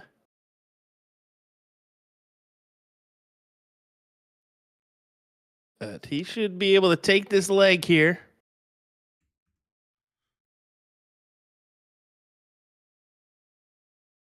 There we go. Mission accomplished and triple dip done in style. So let's quickly jump back over as congratulations to your Division 5 champion, Peter Kanesh. Yeah, great stuff. $450 going his way, $300 to Michael, but all around, congrats to those two gentlemen. Here we go. Ram Gava, Leonard Gates. Ram almost set in stone to go the distance here. We'll see. I guess you can turn on a dime here with these fellas, so you never know.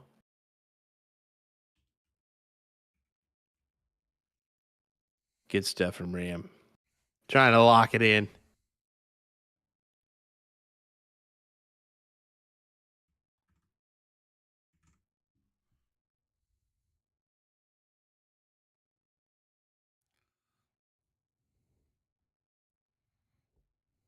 Even the hat trick's not going to save you, unfortunately, Leonard.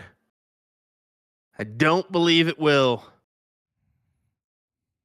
Yep. Trip 20, double bull, 6.71. What a great leg from Ram Gava. Ooh, that's some juicy stats. And what was that, 5.6, 5.8 there for Leonard Gates?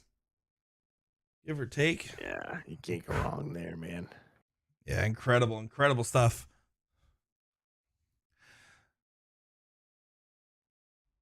So it looks like we'll more than likely have one other final after this. Jeremiah Berger trying to get into that Division 4 final. There is a chance here that we could get 2 people that are in the final at the same bar together in Division 35 at all seasons. Wow. Both people, one's in the 3rd place seat and one's in the king seat, or in this case, the queen seat. They're both ladies. So potentially both those ladies could face each other in the finals in person. Imagine playing a national tournament and the finals comes down to your home bar. That's funny. That's great. Leonard Gates gets the diddle.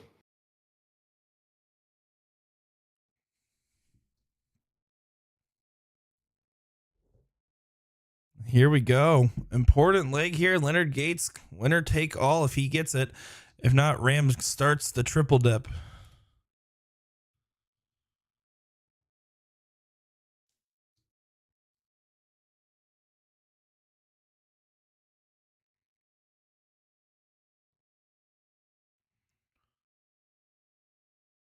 Yeah, Leonard throws his hands up, not satisfied with the 4 mark there.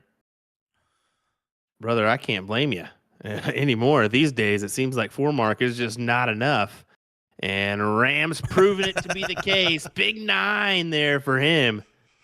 Yeah, what a shot there for Ram. And it's a must-hit shot. And Leonard Gates knows that when you leave Ram something he has to hit, he's keen to capitalize.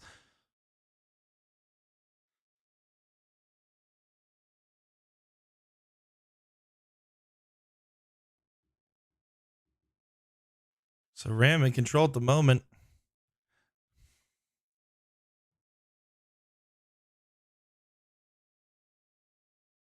Look at him go.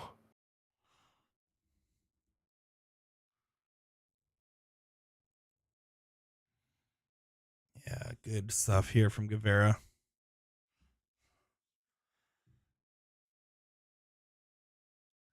I don't hate the shot, but it does give Ram all the power right now. If he's able to hit at least a 5, potentially 6 mark here, Yeah, he will.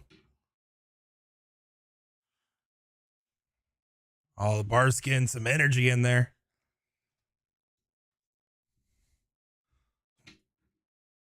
I believe we still have one person out of the stadium that is still playing. So do want to give a shout out to, I believe, let me make sure I'm right here. Yes, sitting in the queen seat for Division 19, Donna Caddy.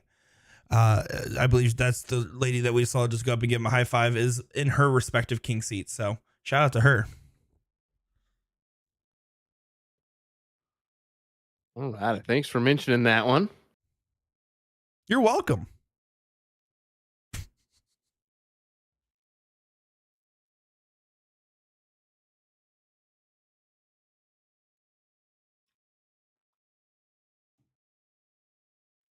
Look at Ram, man. Just sickening. 8 mark for him. 411 plays 304 here, and it's looking like a 2-1 win for him. And this is what I said though about the fact that really matters here, right? He's better than his old form right now. Ram is just playing impeccable darts at the moment. His only 2 losses today have both been in last leg scenarios against Leonard Gates, someone that is usually good at winning in those scenarios.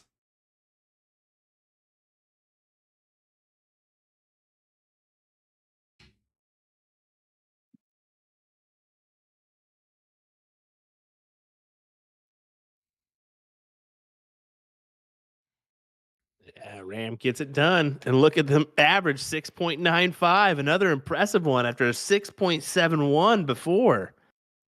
We thought that was good. At this point, I almost feel numb to it. When I see these guys on the screen, I'm like, all right, next up, there's going to hit a 12 marks per round for the first time ever. I don't know how they did it, but they did.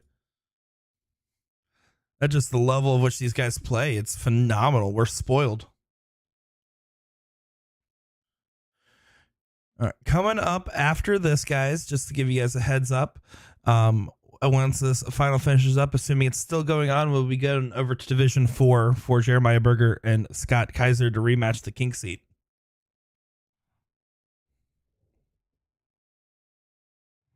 But we're down to the nitty gritty here. What whittle we down to the nitty gritty?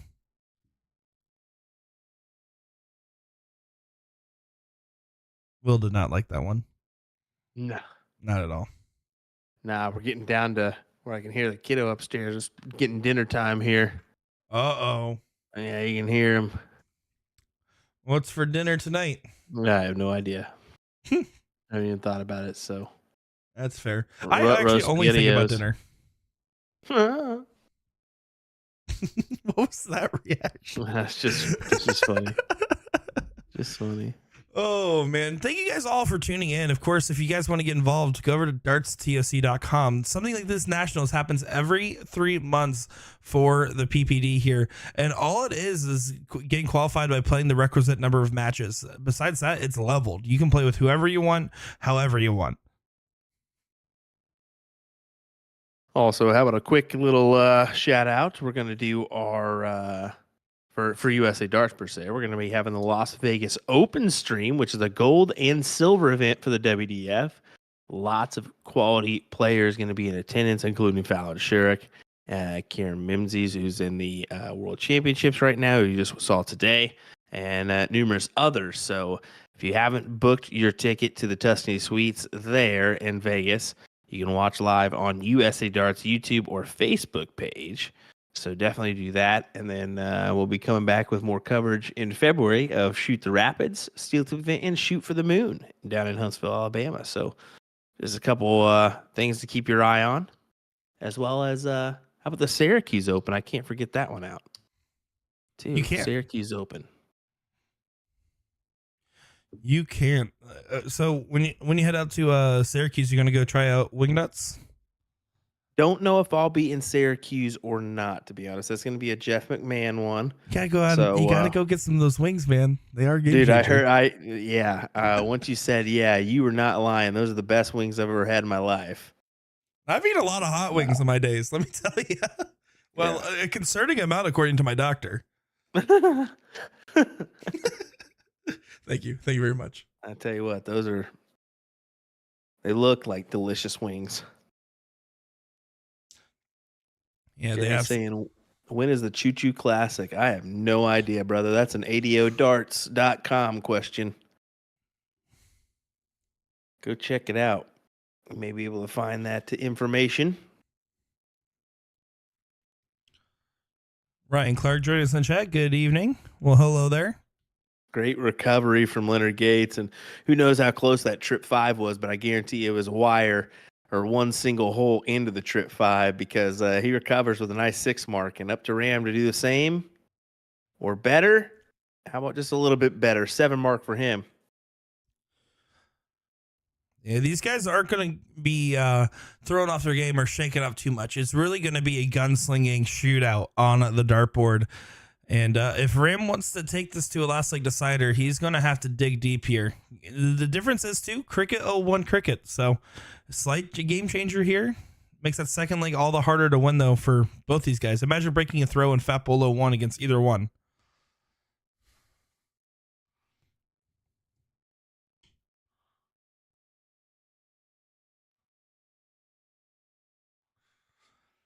Oh, just a 3 mark round for Gates. Remind these guys are former teammates, so former partners. You know that they are wanting this win. Yeah, a lot of respect between each other here. I mean, they are very well aware of the talent levels between each other. They're very well aware of what the other's capable of doing, and they're not going to take anything lightly. Ryan, that is correct. It was actually the first Florida State dart tournament. FAST is the acronym for that I've missed since I've started playing darts at, I believe my first one I played in at 16 years old. So first one I've missed in a long, long time. No matter what, I would always go for at least one event. So pretty crazy, but heard everyone had a good time. So love to see it. What about Gates takes the reins here in this leg? For a nice 7 mark there, 360 to 245. Yeah, Ram almost seems outside looking in. Even a 9 wouldn't have been enough here in this leg. So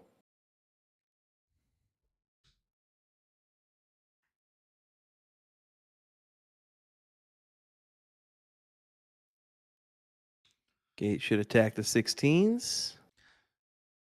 Let's take a look on the last, it looks like, in that single 7.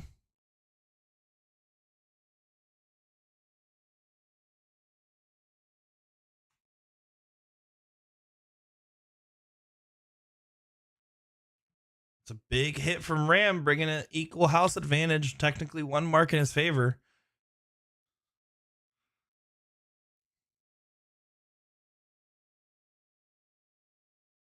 Oh, but look at this. Gates.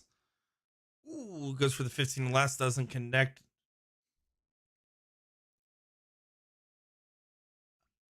I like the try in particular there because it requires the now a 7 mark to get that point lead back.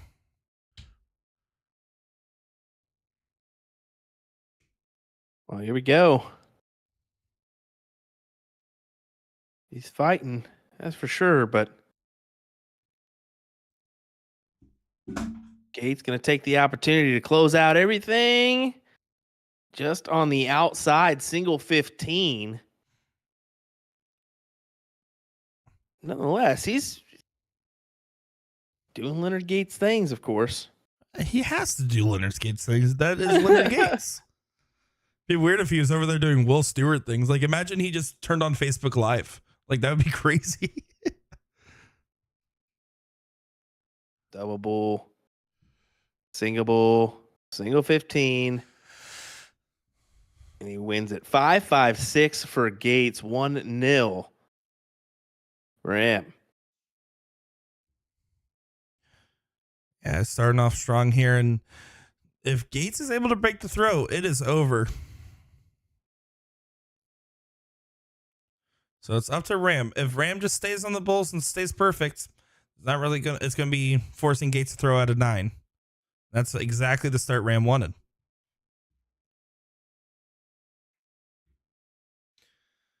Now, Will, do you know if Gates is one of those players that in the situation like this will go for a 9 dart shot, or do you think he's going to stay on the bulls and just try to pressure Ram? Oh, I don't know. He's kind of hard to predict what he's going to do on this. I don't ever see this happen much, really.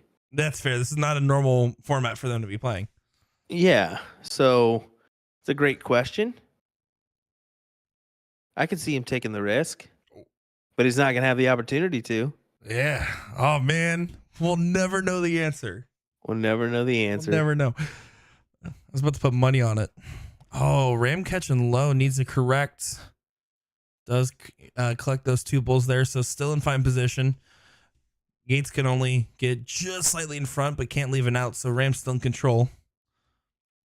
It'll all come down to his next go. Ram cannot hit any less than 2 bulls, and realistically, a hat trick to leave 94 is going to be his ideal outcome.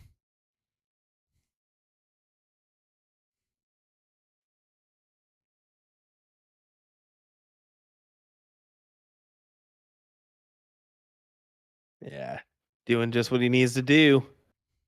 Big hat. See, a lot of love, a lot of respect there from these Houston players. Yeah, just a 150 follow-up. So pressure is on still, though, for Ram. Yeah, the Ram just has to be smart. Not go over on any of his darts here. He guarantee himself a shot at. I was going to say 50 or trip. Oh, he goes trip 18. Okay. Can't just go 220s. That's the thing about it. I forgot about that. Yeah. Also, do you see how both of those were on the wire? That was dangerously close.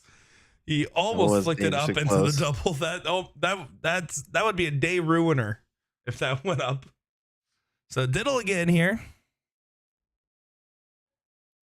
Oh, I can hear the dog in the background getting upset. He must also know it's dinner time. Rut-row. No, it's rut-row. Rut-row, Reggie. Gates will get the first look at this count out round. It's only 60 on the board, so single dart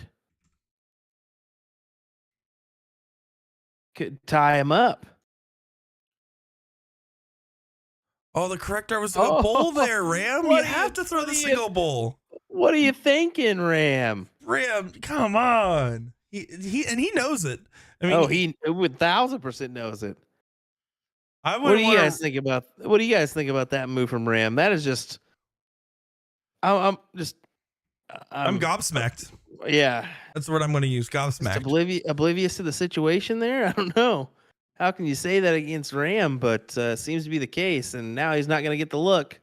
Yeah. No matter what, bud, you are not having the look. Yeah, that's not ideal at all. You had your chance. Wow.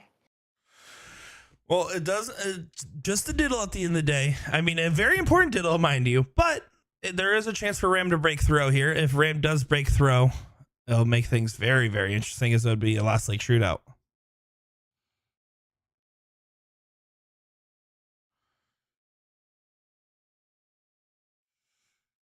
Steve Diker saying Mrs. Scuba playing in the championships in D25. Oh, I love that. Miss Ashley.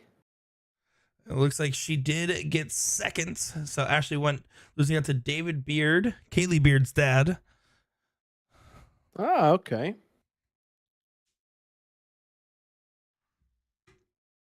Seen some family members a part of everything. Well, it's funny because before Kaylee played, everyone in our local community knew who David Beard was, and then now Kaylee and her success in some of these women's events and getting in stuff like the women's CSI and almost making the WCS and falling out at the last second, everyone knows her now, and so he actually got a jersey that just says Kaylee's dad on the back. He got rid of his own nickname. I love it. Jason Hackinson winning the division number 2 over John Pilgrim. Division 3 playing out. Division 4 playing out. We did see Division 4.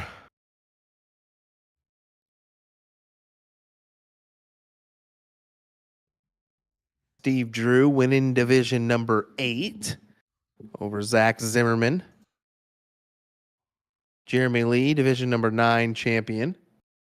Playing for Playmore Coin Op.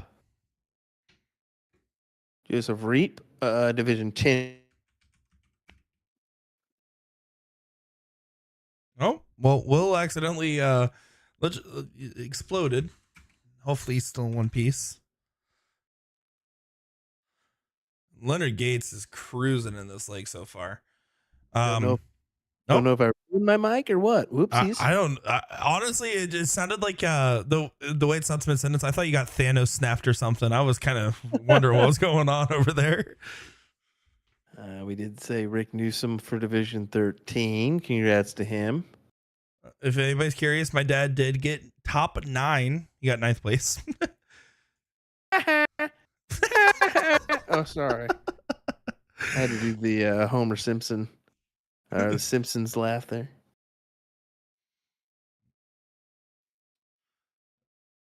Ram needs to make a stand on these 16s.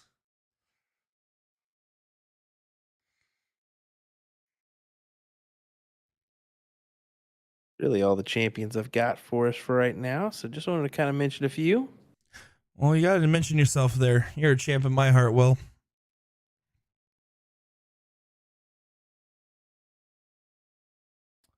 You are a champion. Oh, sorry. I was wondering how long the awkward silence was going to continue after that. Oh, man. Yeah, Rams in a little bit of dire straits. Not quite out of the mix, but Leonard Gates can seal this one away right here if he wants. I think he will. He should be able to clean this up. Yeah, that's a pretty strong performance so far.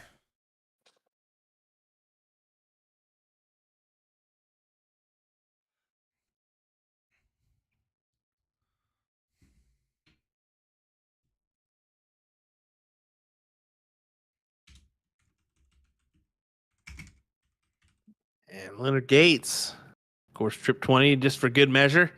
Down in the 15s, double bull, and yeah, he's set in stone here, folks.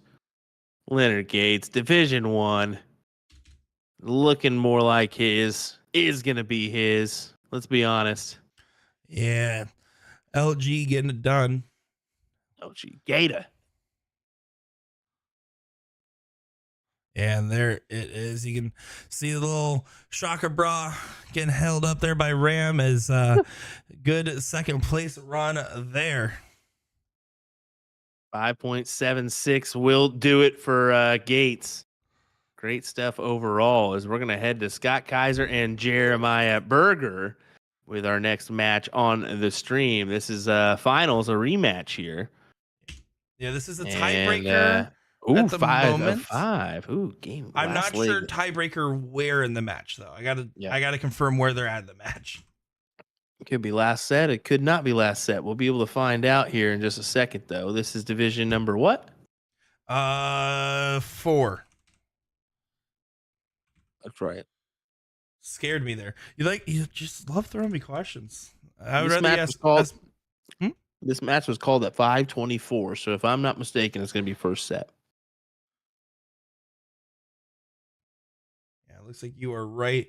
Now the other question is, of course, did Jeremiah he win or lose has this set? Jeremiah's in his last set. He is on his last Yep. decider there. He's got to win. He's got to win. All right, so there you go. Look at that. We'll finally get in the hang of this format after a couple years. He's cooking. Man, I tell you what, I hate you so much. Guys, I just want you to know when he says stuff like that, just know he's 100% serious. Send help. It's all love. Yeah, that's what. Yeah, tough love. I hate you is love. It's true. A lot of people know this. Yeah, See, Jeremiah. it's on his Christmas cards he sends out. Jeremiah on the outside looking in right now, unfortunately. But Yeah, so it looks like Scott's gonna take this one here more than likely.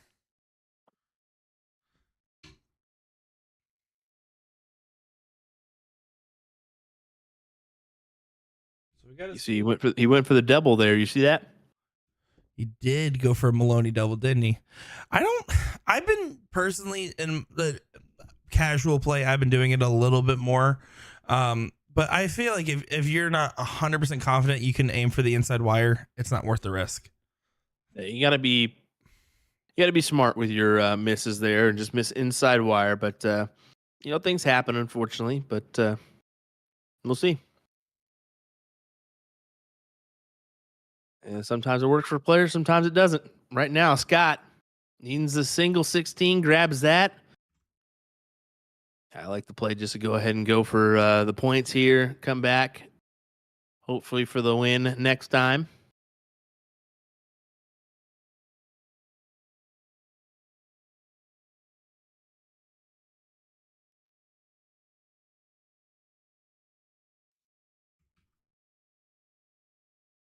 Yeah, Scott's looking real strong to take it. Finds the first. Into the second. Oh, doesn't quite put it on the counter.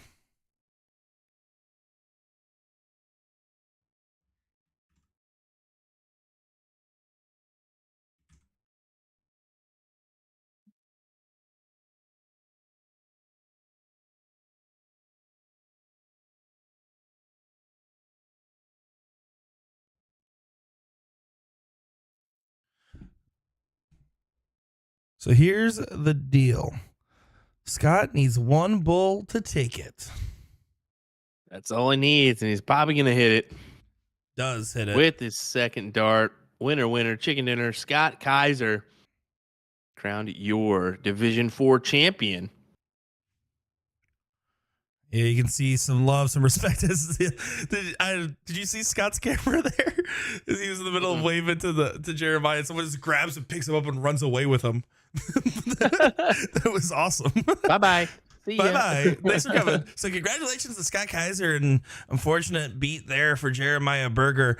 I believe we do have at least one more match coming your way, guys. We're going to figure out what's going on here. So we're going to let those ads play one last time in this stream. Figure out what's going on and get back into action. What do you say, Will? Sounds good to me. We'll be right back, folks. Don't go anywhere.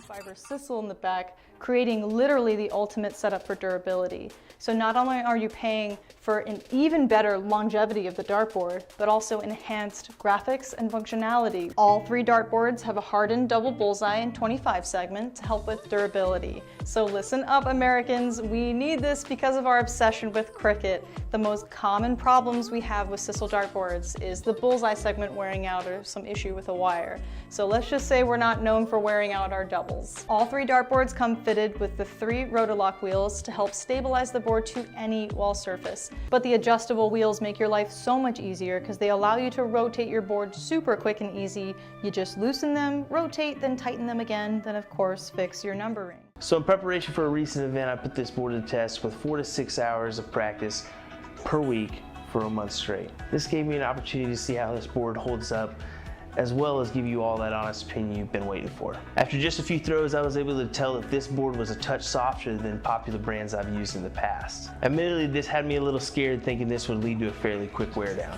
Instead, after a week, I was still at the point where I felt the board did not need to be rotated. Overall, after a month and around 20 hours of play, I was thoroughly surprised by how well this board held up. Yes, there was some aesthetic wear and tear, but I do feel there was a decrease in the amount of bounce that I had, which I directly contributed to the board's softness. For me, this is a winner for both new and experienced players who like to put their hours in. Alrighty folks, don't forget we're your partner in darts. If you have any questions, comments, or concerns, don't hesitate to reach out. Thanks for watching. How to use a Corona light on a soft tip electronic dartboard using a Target Corona conversion kit. This kit comes with 4 identical pieces here. Very, very simple. The very bottom has 4 prongs that actually insert into the outer ring of the board. The other backside has a magnetic piece there that goes and connects against the magnetic feet of the Corona light. So full disclosure for this kit, it's not compatible with all electronic dartboards out there. We've tested every one in the store. It does not work with the Target Nexus or other boards similar to that shell, and it doesn't work with the Grand Practice 13-inch board. However, it's compatible with the Grand versions 1, 2, 3, 3S, and the Grand Dash, as well as the Darts Live 100S and 200S. And that is it. You guys ready? Turn this bad boy on. Voila, that is it. Very, very easy to do, super affordable with the Target Corona conversion kit.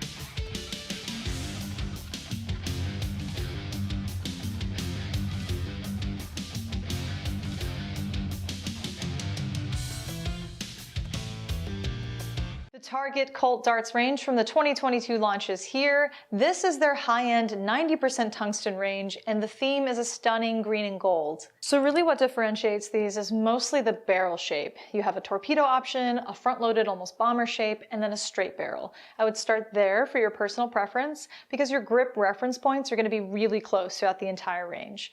All right, let's throw all of the steel tip variants onto the Target Aspar board. And as you can see, we've got the brand new mod home dartboard system all set up, ready to go.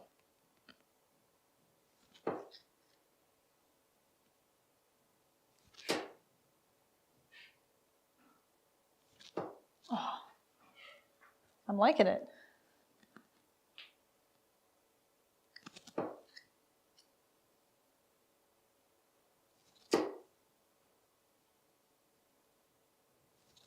I'm really liking it.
And a quick note on the dual core dartboard, it's mounted on the very new edge corner bracket. So that is a new product by Winmore, and we've reviewed that and we're going to show you exactly how to mount it. So stay tuned for that video.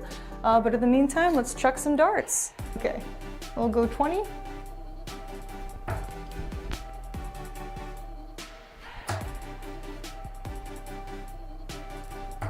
Oh.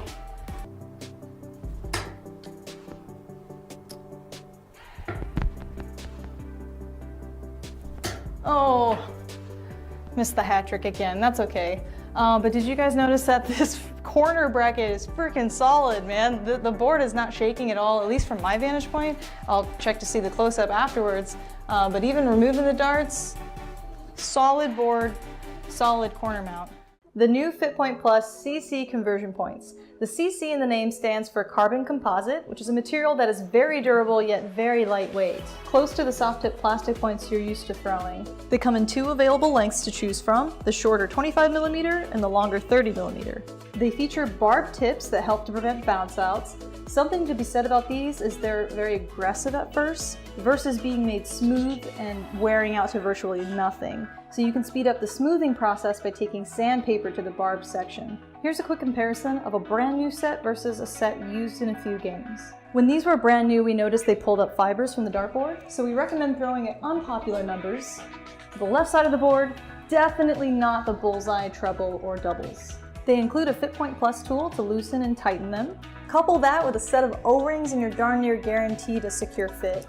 That concludes our review. This product is available on our website, a2zdarts.com. Remember, we're your partner in darts, and thanks for watching.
Welcome back once again, everyone, for our Division 19 finals here. As we're back at the stadium, and you can see Ram Gava in the background hanging around for this one.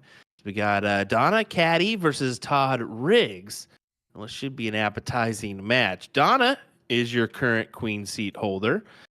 She is, of course, from Star City Amusements in Houston, of course, the stadium. And then D and R Star, or American Amusement Arcades, for Todd Riggs out of Rochester, Minnesota. Rochester, Minnesota. However You crushed it. Killed it. Let me tell you what. No, I'm glad you pointed out Ram in the background there, because that's some respect.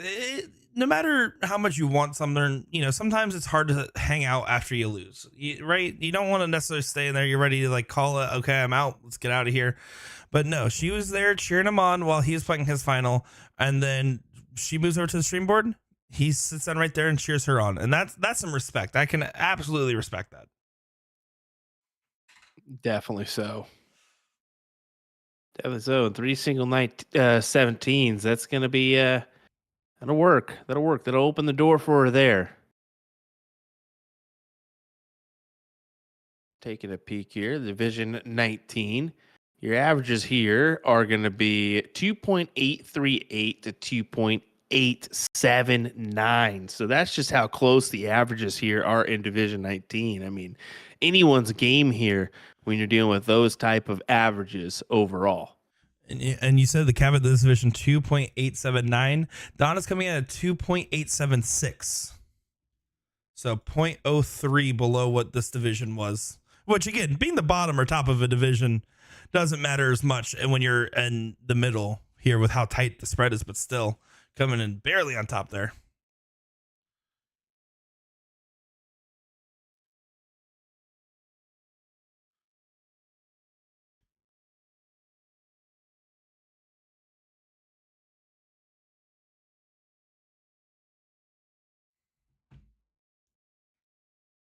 You see Donna, she's going to have to find a new wedge. So 16s or 15s here for her.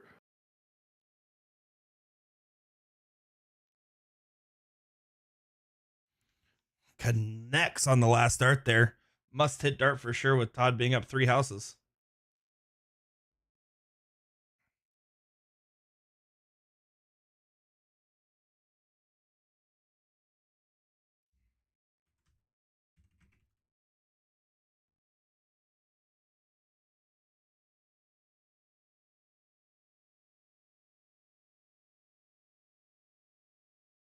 Takes just a little bit of time setting up and throwing her dart. That's quite all right. Whatever gets the job done. Everybody has their own unique throw. Certainly. Mine's always been made fun of as a super goofy one.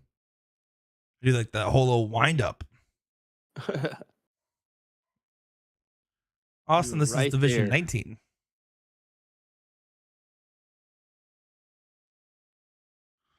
It is great to see that we're featuring some different divisions here. Everybody can get a true eye that not everybody can throw a 6.95 like we saw Ram Gava do earlier today. I mean, it's very rare, I feel like, to throw 6.95s in general. So yeah, you're not going to see that, but what you are going to see is some real tooth and nails competitiveness. Just in a different style. Instead of these big explosive rounds where one person goes on a crazy tear and the other person has to keep up. Instead of what you're going to see here is it's going to be a lot of closer. Who can hit the best 3 marks? Who can hit the best 2 marks? And really about choosing the right segments to throw those on. And I spent a lot of time lately working with my roommate Jason. He's played his first ever dart league, just started his second, and he's a 1-8 player, and trying to get the mentality set right of how to efficiently use your marks. If you're a 2-0 player, you're expected to hit 2 marks a round. Where is those 2 marks best used, and trying to get that mentality established. Dave Beard is about to triple dip level 25, says Austin, but I thought he was actually already on the record board for winning that. He was, but they could have misscored it when we were reading it out loud. So that's the reason why, because we already had him winning that. Well, you did mention that actually. Yeah, no, that when we checked it, that's what we thought. But it looks like So if he's about to triple dip, that means that they're probably in some form of a last leg decider. Wow. Amazing stuff. And Todd Riggs wins the leg here. Look at it, right in line with his average, 2.89. Yeah, pretty spot on, huh? Pretty spot on indeed, folks. Spot on. If you would like to get some Windex today, Windex cleaner for your glasses and more. Windex, the appropriate cleaner for your household. Okay, waiting for the sponsorship dollars to collect any day now. Just send them my way. William Stewart, Wichita, Kansas. What? Yeah, if you guys want Wilson to do any personalized product promos, just go to Cameo. He's on there. Dude, I've been thinking about it. A single dollar. Dude, if you probably still won't get any views. If you go on Cameo and it's $5 to make you say stuff, I guarantee you're making a couple $100 a year. Dude, you know what's funny? Is I actually did see some guys that got famous on TikTok. They're like some British guys, and they went to the US for a little while, and their TikTok just went off, and they did a $5 cameo, And I guarantee you they made some money off that thing. Absolutely. I was honestly thinking about doing it just for kicks and gigs. Yeah, listen, if I could give $5 for you to finally admit I'm the best producer, I would pay Get it. out of here. Get out of here. As video evidence, I'd send you the 5 back, send you an extra 5 on top of that and say never gonna happen. You refund it. Takes 5 to 7 business days. Oh man.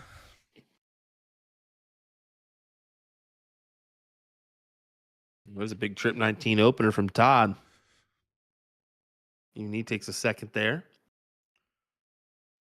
I do like the way Todd sets himself, although he does have that jump in his dart. You can kind of tell he raises his shoulder up and has that little bit of a back kick there because he's trying to get it up and going. And that's where some of those inconsistencies can lie. On the other hand here, I love Donna's setup a lot. The thing is, the way she brings it back so fast and then forward adds a little bit of eagerness. So she slows her throw down and does exactly what she does, but just a little bit slower, I think would lead her to a lot of success. The way you pronounce some of that with the it was perfect, brother. What'd I do? Great. Oh, I'm just you were just doing some pretty good in the middle there. Oh yeah, doing you the gotta- exaggerated. Listen, I practice my onomatopoeias, all right?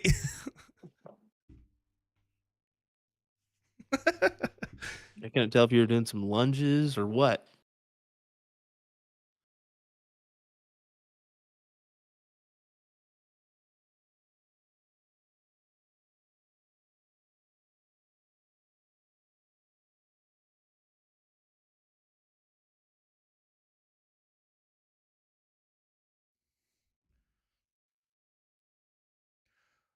Good marker on that 17 there.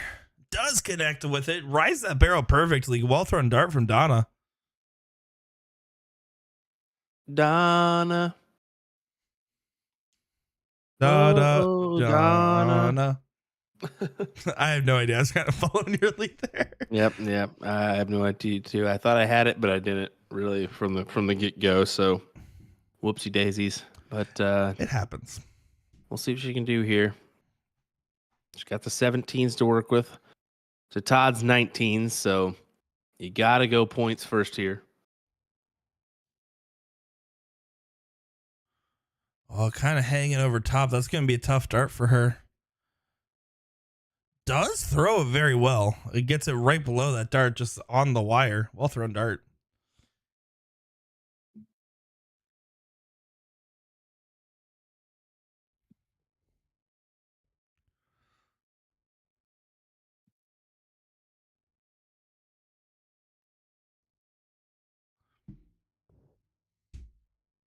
Let me just do a quick peek here.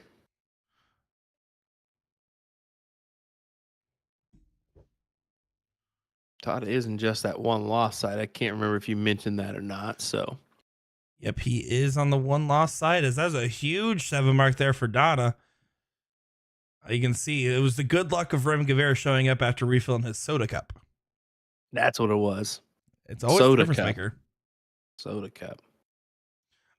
I mean, it could be anything inside the styrofoam cup. I'm going to say he's a, I don't know. I think he found an old Sierra Mist. It's not a Starry, just an old Sierra Mist.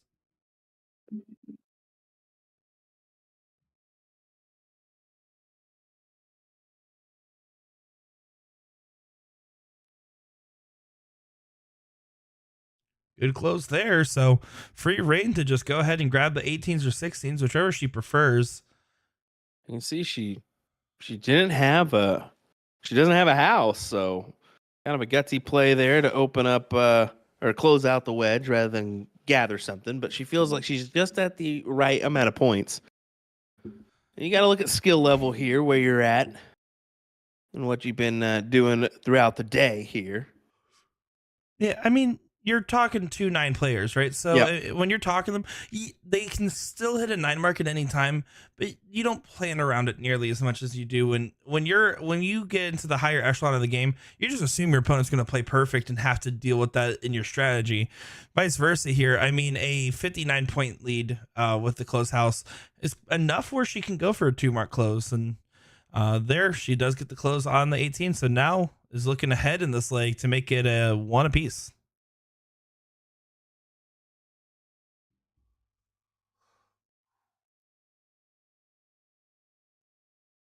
Goes ahead and closes it out on the 18s.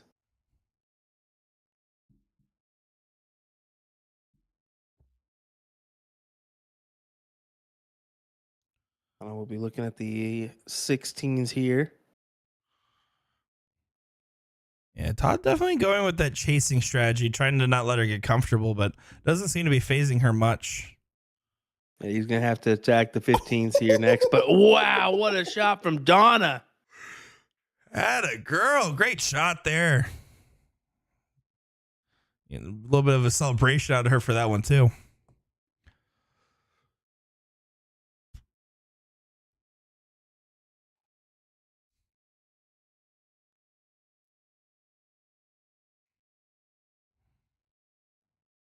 So 3 bulls away. Just needs to take your time getting those knocked out. Decides to get a trip 16 for extra credit. Wow. Oh, that's an incredible dart too, because now it's 3 bulls to close and then 5 to get up. So, I mean, you're talking an 8 bull difference now. Yeah, that'll certainly work for her. And with the 1 bull she got on that last start, she's now free to throw all 3, looking for 2.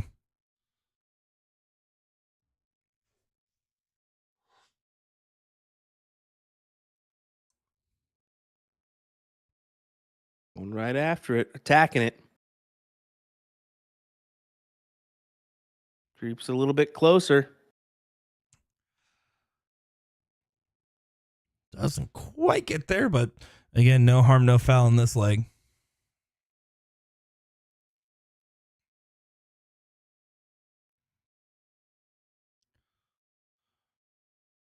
I will say I'll be over in Texas first weekend of January, and I might have to make my way over to the stadium, maybe Thursdays as well. Go do a little Texas bar tour if I have time for some of these places we stream out of. Although it's a big state, so I got to see how far away everything is from each other. As Donna takes that one, 2 bulls. Big double there for her to take it out. Great stuff. 1-0 advantage for her.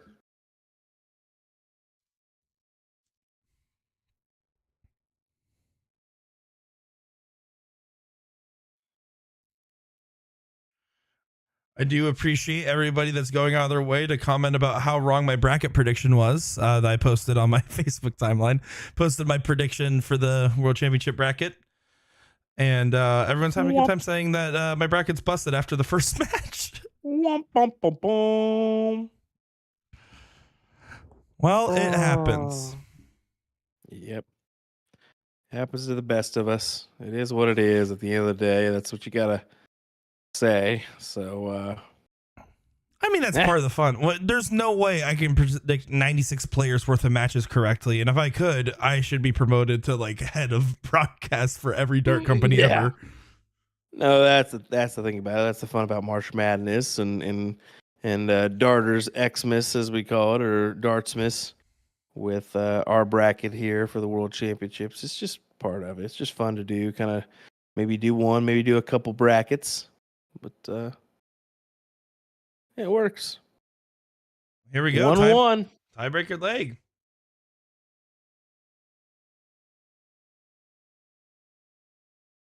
Do appreciate you folks that are hanging in there and watching along with us. This is Division 19 finals. Great that we're able to feature a smorgasbord of players and divisions for you today. Oh, I mean, it's always wonderful to see a range, and unfortunately, this will be our last match we're covering. We were looking at trying to cover that Division 35 match, but unfortunately, the cameras are starting to act up there, and I'm trying to get it working in the background. If we do get it fixed, we'll try to jump to it. But I believe it's going to be Yelena Hussman and Samantha Haynes playing each other in the final. So both out of all seasons. Oh, it's a shame we can't get that match. That'd be a fun one, being that they're both in all seasons playing that match. So we'll see what we can do, though. We may be able to feature it.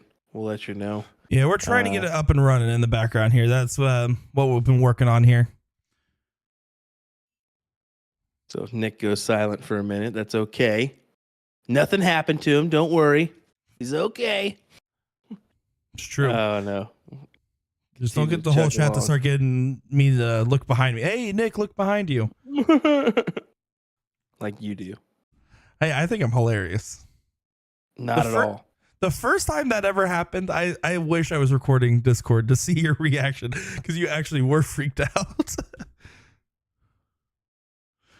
Todd looking great there. Gets the 20s close, a significant point lead as well.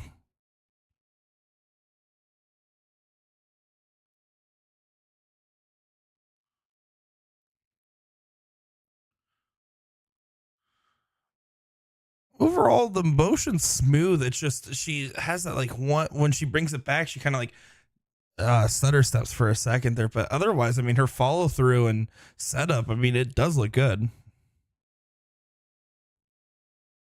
I agree with that.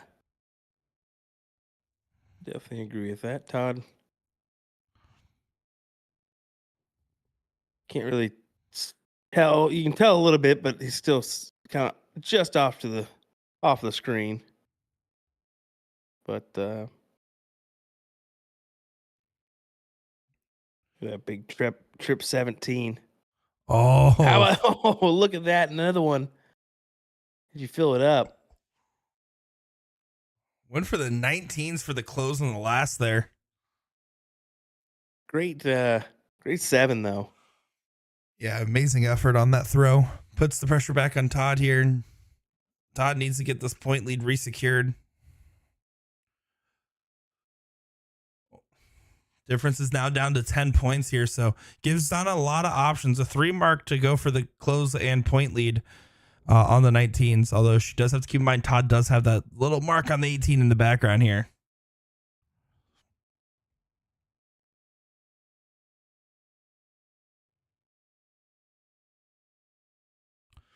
Oh, no dice. That go.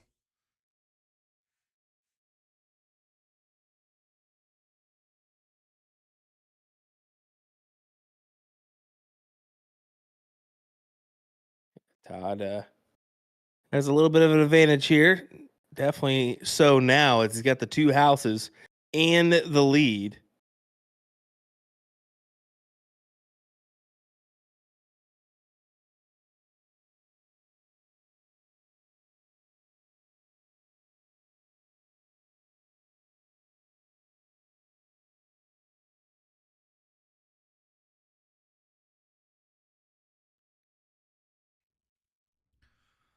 And after that 7 mark, back to back and nothing sandwiches.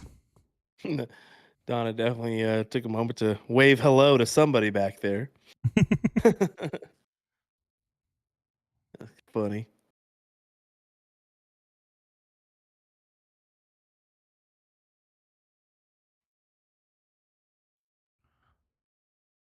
Fine 16s. Whatever she waved off, I don't know if it's bad voodoo or what, but it seems to have worked. Reminder: this is just singles weekend or singles day of this weekend event. Tomorrow will be doubles action and then triples on Sunday. Get that bonus pool action for tomorrow's coverage. So look for that tomorrow evening. How about a reminder about our next event as well? Will be the All-Star Triples event, which will be Saturday the 20th of January. Always a fun time to do those trips. I've had a couple different people come and guest host on that one. Ryan George doing the last one with Sean. So shout out to him. And of course, in the past, we also had Jacob Armstrong step in the mix there for the trip streams.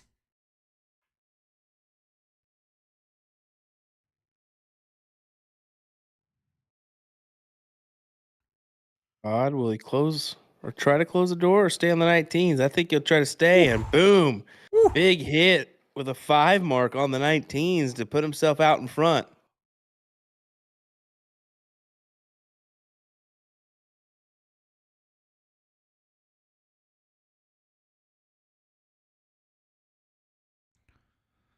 Yeah, but Donna's fighting pretty hard right here.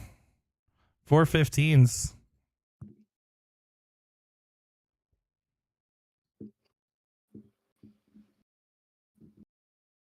Gotta have a little bit of fight, huh? I mean, she has looked good every one of these legs. Todd played that first one very strong, right? And looked good throughout. But even then, there's a reason why she was holding the queen seat.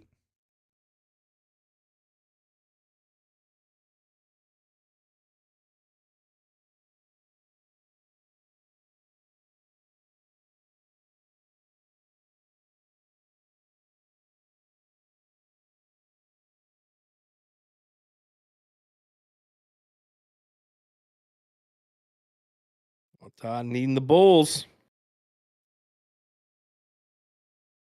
Trips the 19 for good measure. How about that?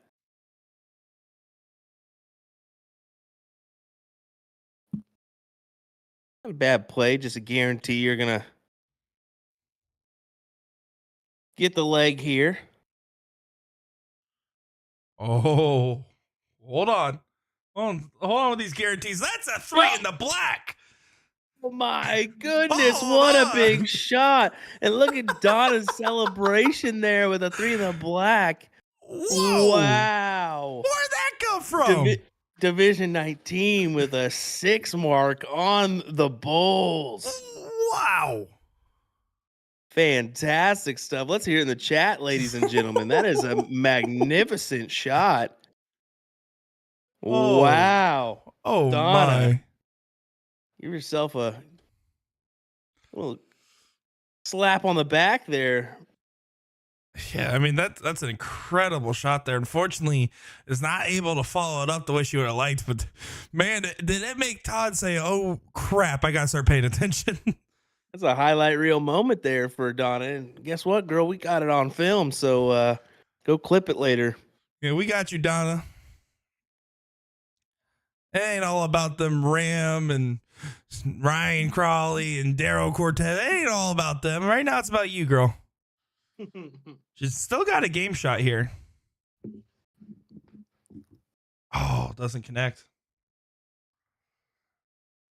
Guess it's not technically over yet. Needs to get this bull.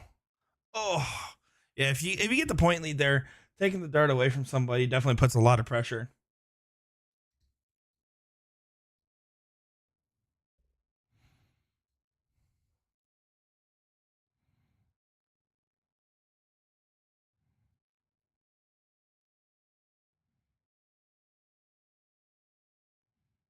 All right.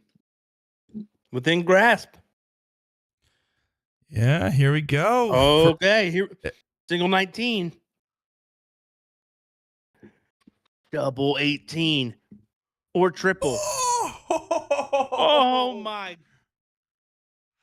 Oh, what a good attempt at it. Oh, the pressure's got to be on Todd's shoulders right now more than Donna's. Big stuff. I just go 18s almost here. At least 2. Do you have 2 single pulls for the win, though? That's so tough. And he takes it. Wow. Back and forth round goes down to the wire. Todd Riggs gets it for the set. So that's going to be Donna's first loss in the day. 1 loss apiece now as we go to Cricket 01 Cricket here.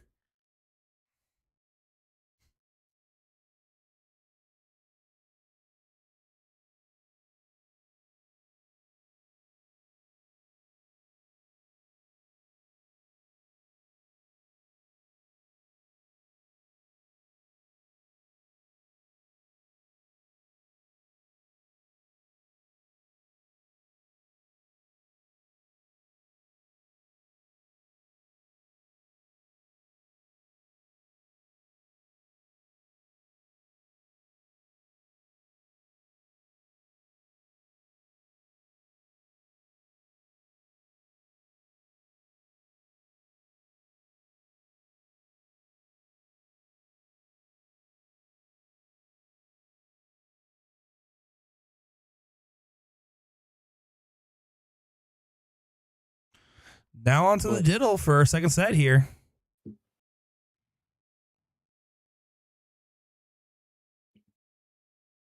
I had to take a pretzel opportunity. Sorry. You and your pretzels, they're man. so damn good, man. Listen, I'm happy for you, but if you're not going to share, I don't want to hear about it. I know I brought it up earlier. That's on me. That's on me. People are always giving you snacks and stuff, though. That's my favorite Tell part. you what, Juan really knocked it out of the park with that one. He gave me one little tub. I say little, they're pretty decent size. He's like, "You like those?" I was like, "Yeah." Next thing I know, I got a case, and I'm like, "Oh my gosh, Juan, what are you doing, brother?" I gladly took it, and I've been munching on them ever since. Now, what is the better gift food thing that you've gotten? The pretzels, or are we talking the? Ooh, man, I've had some good ones. I've had some pickles up in Massachusetts that were amazing. Ooh. Sorry, guys, if you're confused with what's going on. Looks like Donna actually set it up accidentally for a local league match instead of a remote league match, which is why there was no camera or anything there. So hopefully she realizes it and will get reset up here. So Ram Gava, stop sitting back there. Go help. What are you doing? I'm glad you were paying attention because I wouldn't have known that because I don't play ever on soft tip boards. I didn't realize up until there was no camera for Todd on the diddle, and I was like, oh, yep, that's a local league match. Which again, if you guys are in the same bar at the tournament, you're going up against each other, you can play it as a local because it still uploads the stats instantly, anyways. But otherwise, you're playing remote because 9 times out of 10, someone's playing at a different bar. Funnily enough, though, the all seasons girls that are trying to go against each other, as I've been working on that in the background, they opted to still play remote, so that way they can play on opposite sides of the bar. Really? Yeah, Wow. I've seen it done before. Sometimes you're so used to playing online and like being openly loud and talking and stuff like that, where all of a sudden you go back to in-person mode. It's 2 different modes. So I wonder if that was intentional by them or not, or maybe they just didn't know that they could play it together on the same board. Could be the case. But it's funny enough when you're seeing a camera for the other player's perspective and it's the same bar you're in. So there we go. Yep, she's getting set back up here. So little mishap there. She got extra practice on the diddle.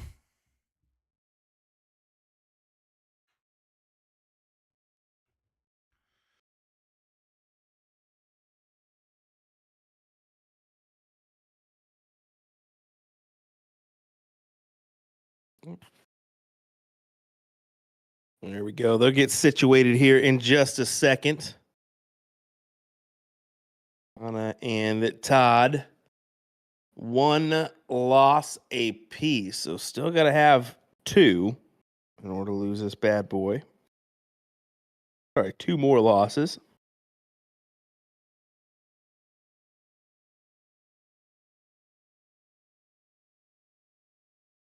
Here we go. Right division, right name. Here on the phone call there. That's what's great about this system. Everybody's available for a quick phone call if need be. And there's always a hotline that you can text and get immediate help as well. PPD is very active about having someone available to take those text messages and phone calls that are when they need to happen. So give us just a second. We'll get back underway here. Nick is grabbing a water. A needed thing when you're doing commentary.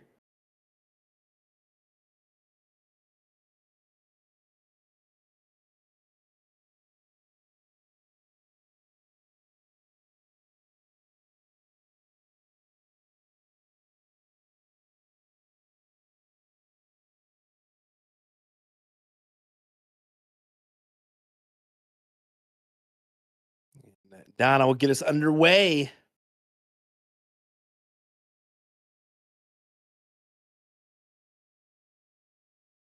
See that double bull icon is on. So split bull for this. 320s for her. I always hate going first in this format, especially when you end up with that, because you never know what your opponent's going to do. If he can hit 220s, he'll go down to the bull, or he should go down to the bull. Not going to now. Needs to just hit a trip.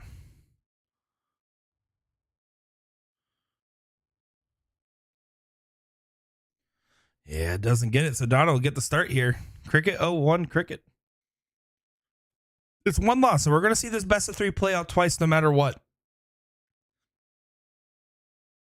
So if it goes one apiece, we get a last leg decider, which is always exciting, or goes 2 ways, either to Donna or Todd, then it is done and dusted.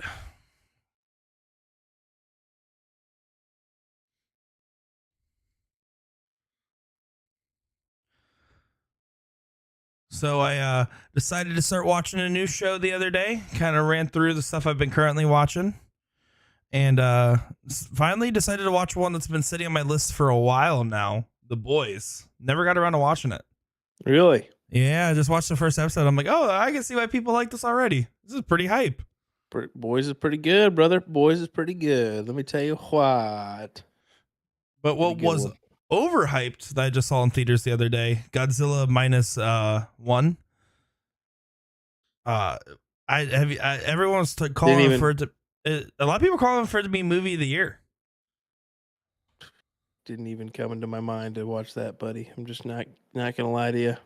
Not a Godzilla fan, or just there's been so many of them now. It doesn't seem to thrill me. So why give it a whirl in the first place? So yep, there you go. That's fair. That is fair. But to give some credit, Godzilla -1, not that most of you even care, but it is a Japanese Godzilla film rather than an American one. So they're 2 different studios. That one, that blockbuster is made for under $15 million, which is pretty cool. That being said, I gave it a 7 out of 10. So don't go to your way for it.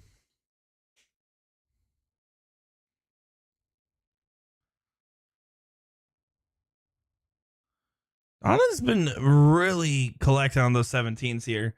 Looking consistent on them throughout.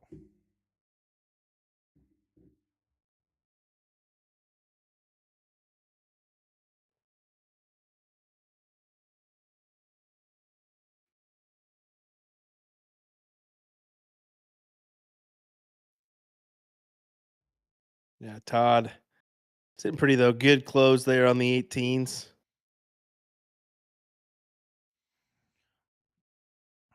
Yeah, I'm really curious because like in those high divisions, the 0-1 games are pretty formulaic. But when you get to Division 19, you're going against, a 2-9 and 2-9. So you're going against what, like a 23 versus a 23, give or take, in 0-1 average. It gets pretty interesting with if you can actually hold your throw as well, because it's simply just put, you're not as consistent. It can be harder to do. Oh, look at Todd go.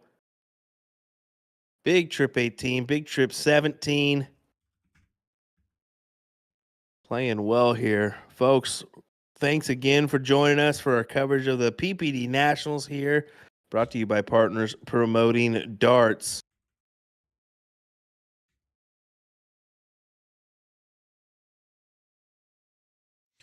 If you guys are curious, it's a 28.8 points per dart for Donna. And for Todd here, it looks like it is, if I'm not mistaken, there's a 27.6. So they're within 1 point per dart of each other. So it should be very competitive leg.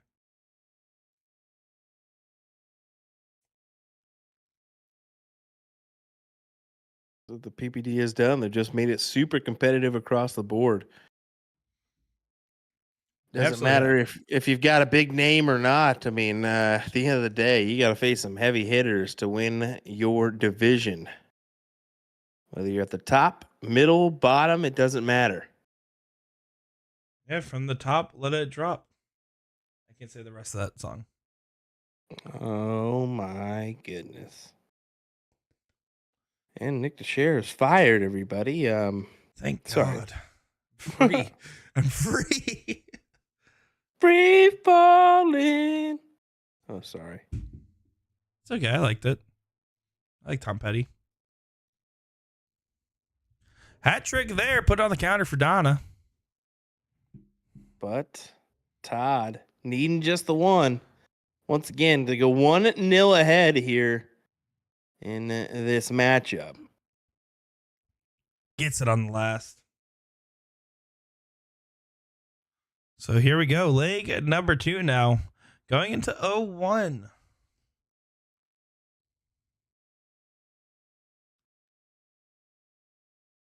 Donna to throw first.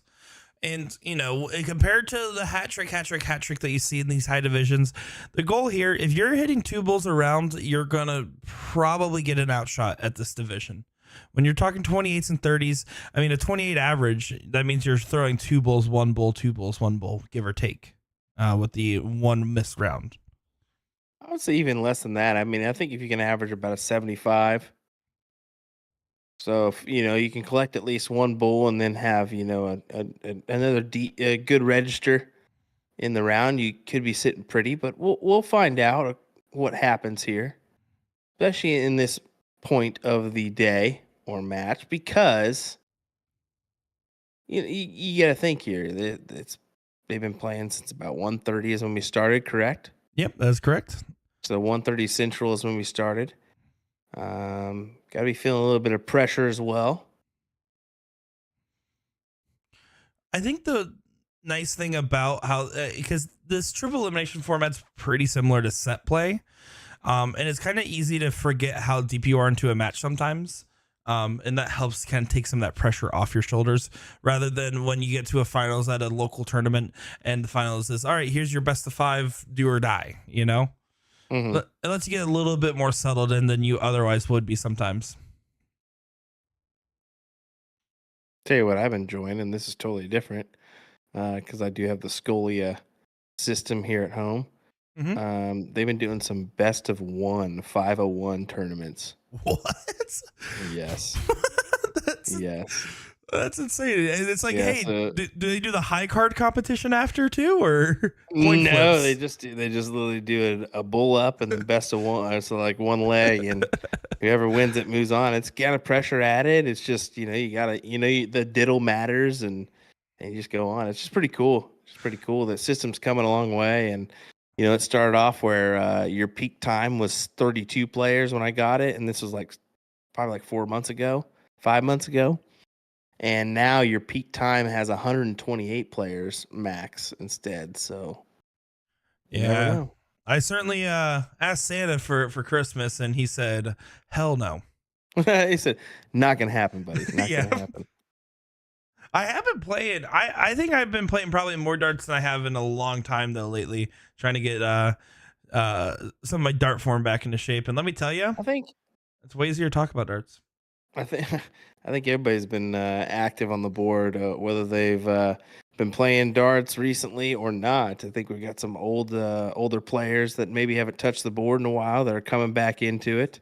And yeah, you're right. We're getting pushed onto the board because it's just fun to watch these matches, and you kind of get strung back into playing again because of all these great shots.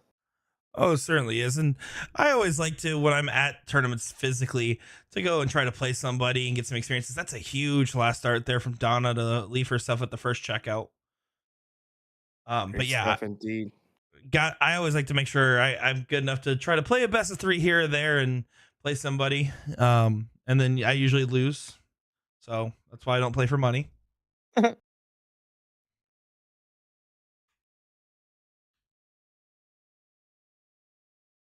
Donna 155. Yeah, and the thing about this 132 is that's a doable 132. 2 bulls and double 16s, so some pressure is added here. Yeah, I was So she's going got for the trip 20, trip 15 there, or the trip 18, trip 17, one of the two. And she had enough pressure onto Todd. Oh, that's a Bull. good start. How about another bull? Oh my goodness. Needs to hit a single 12 to lead bull would be the normal advice shot here for open out fat bull. Yeah. Does hit the single totally 50. So 85 the shot, trip 15 for double top. You want to make sure to try to hit into that single if you can to go for 20 for bull after. Goes to 19s instead. Interesting. Oh, she Very hit the much single so. 16. Here we go. Oh my goodness. Would you anticipate anything else, folks? We're going the distance in this set as well. And let's be honest. I think if this match has proven anything, if I was going to make a hot bet on this match, I would say Donna hits a bull when she needs to. You know, that girl can hit some bulls. What a great match.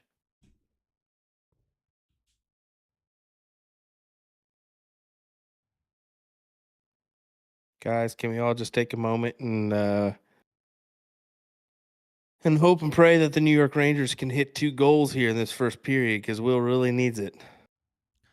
Let's go, Rangers. They just scored one as I spoke. Yes, buddy. 1-1. Oh, magnificent. Come on, New York. That is a great deal. Right as you say it, they just score one for you. And speaking of scoring one, Donna scores one. She's on the board and gets the count up.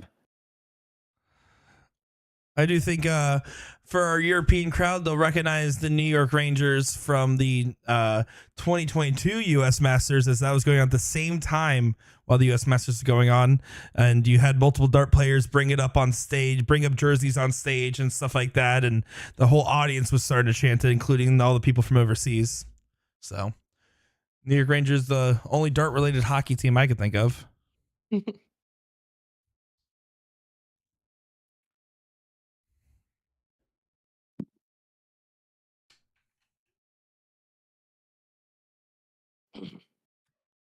Well, No, your name's Will. Here we go. 2019's battle. And things are heating up. A 5-mark open versus a 6-mark open. I mean, these guys are playing some good stuff.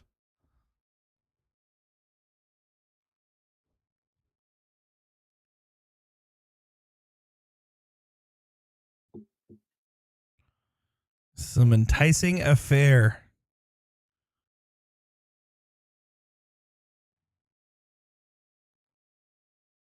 Okay, door opener for Donna. Should we go right away after the 19s here? I mean, you had to take at least one dart at it at some point here. I agree. I think you should, and she did with her second dart. Yeah, but that's hanging over for her.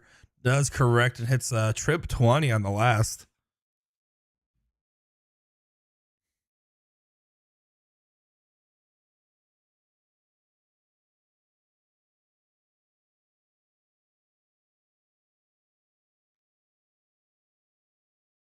Oh my gosh.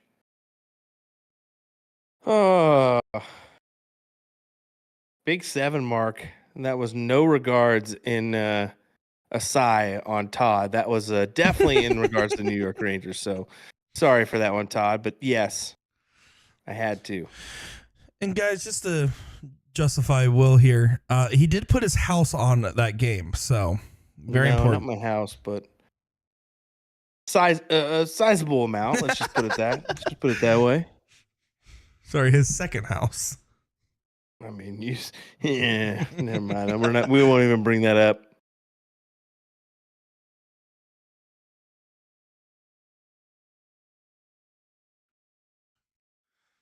Another door opener here for Donna. Yeah, you can tell Todd's getting a little upset here. He wanted to capitalize there off that trip 19 opener and hasn't been able to, or wasn't able to, on the next 2 darts. So, oh, big hit there for Donna. Is she taking a look now? No, she'll stay there. I mean, the way she rode that barrel, I almost don't blame her, because you know when you throw that dart and it just feels like it was supposed to be there. It's kind of how it looked, and she wanted to try to get one more. Gets a 5 though.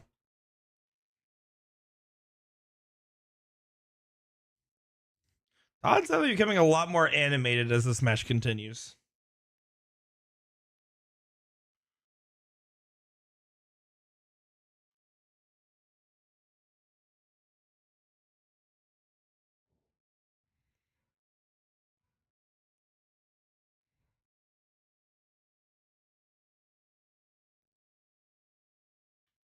She'll stay with the trend, continue to try to get the oh, look at that. Now she makes her move.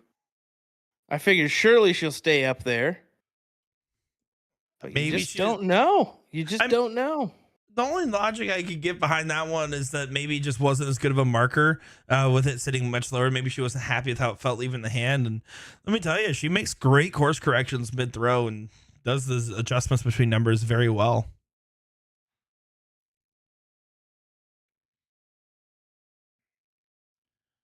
How about the double 18 there from Todd? I think he was trying to make sure he plants at least a single and just kind of played a little conservative on the apprch. Plus, it also brings him back within one. Yeah, I have no issue with it in this level of scenario at this level of play. Getting the close is so important. If you're averaging just a 2.8, your goal is to make sure you get a close if you shoot at an open bed.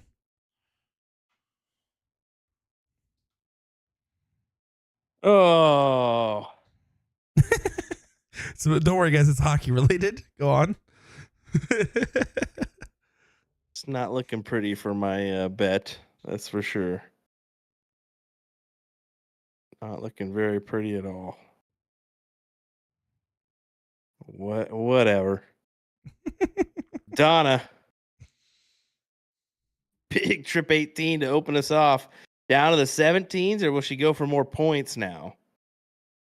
No. Oh, yes, Donna. Yes.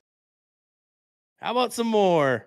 Oh, what a great shot. I mean, she's been hitting those 17 so consistently. I'm not surprised at all that she went right at him, but oh man, she is hitting some fire at the right moment here.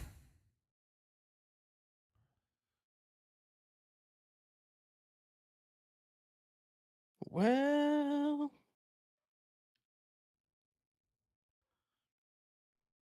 that's why they call it a gamble. That's actually trademarked by Danny Baggish. You can't say that. I'm going to say it. Don't you worry.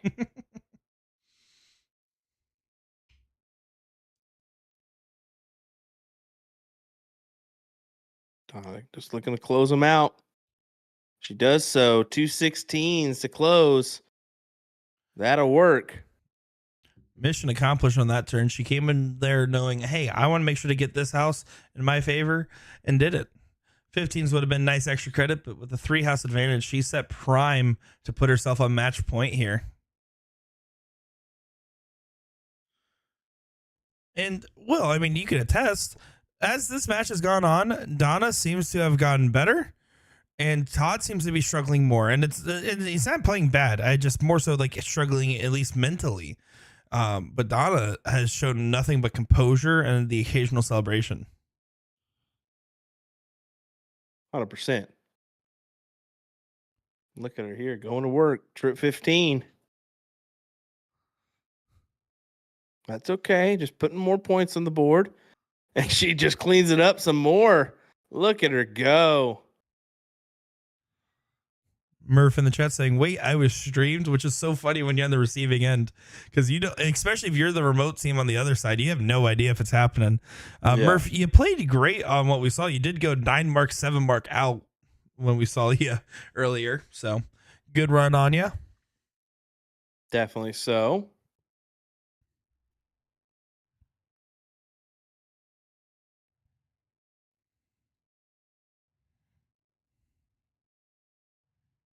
Oh, there we go. Bull, double bull there.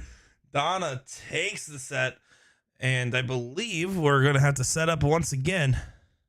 Yes, we will. We'll have to set up one more time at least. 4-3-6 versus a 3-7. That was the stats, by the way. That is magnificent stuff for those two individuals. They're both throwing so good. They really are for a Division 19, ladies and gentlemen. Let's give them a little clap action or a little love in the comments section. These folks are just going off this evening in this one. Congrats to them. Because nonetheless, $300, $450, it doesn't matter. You guys are both winners in this one. Coming out with some money and playing well, doing so. So can't complain about that, right? I mean, I can, but I won't. I'm just kidding. They did awesome in their performance here. They're calling. I think they're just double checking the format with each other. And There's nothing wrong with doing the extra due diligence when you're playing in a triple elimination, multi-loss, format changing type situation.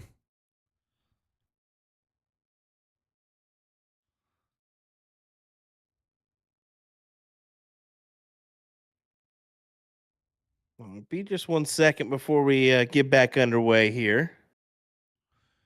Yeah, it looks like we'll have a quick moment, guys. So take a moment here, put on some tunage for a quick second, and we'll be right back in just a moment.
Well, here we go. We got some news for you, folks, because yeah,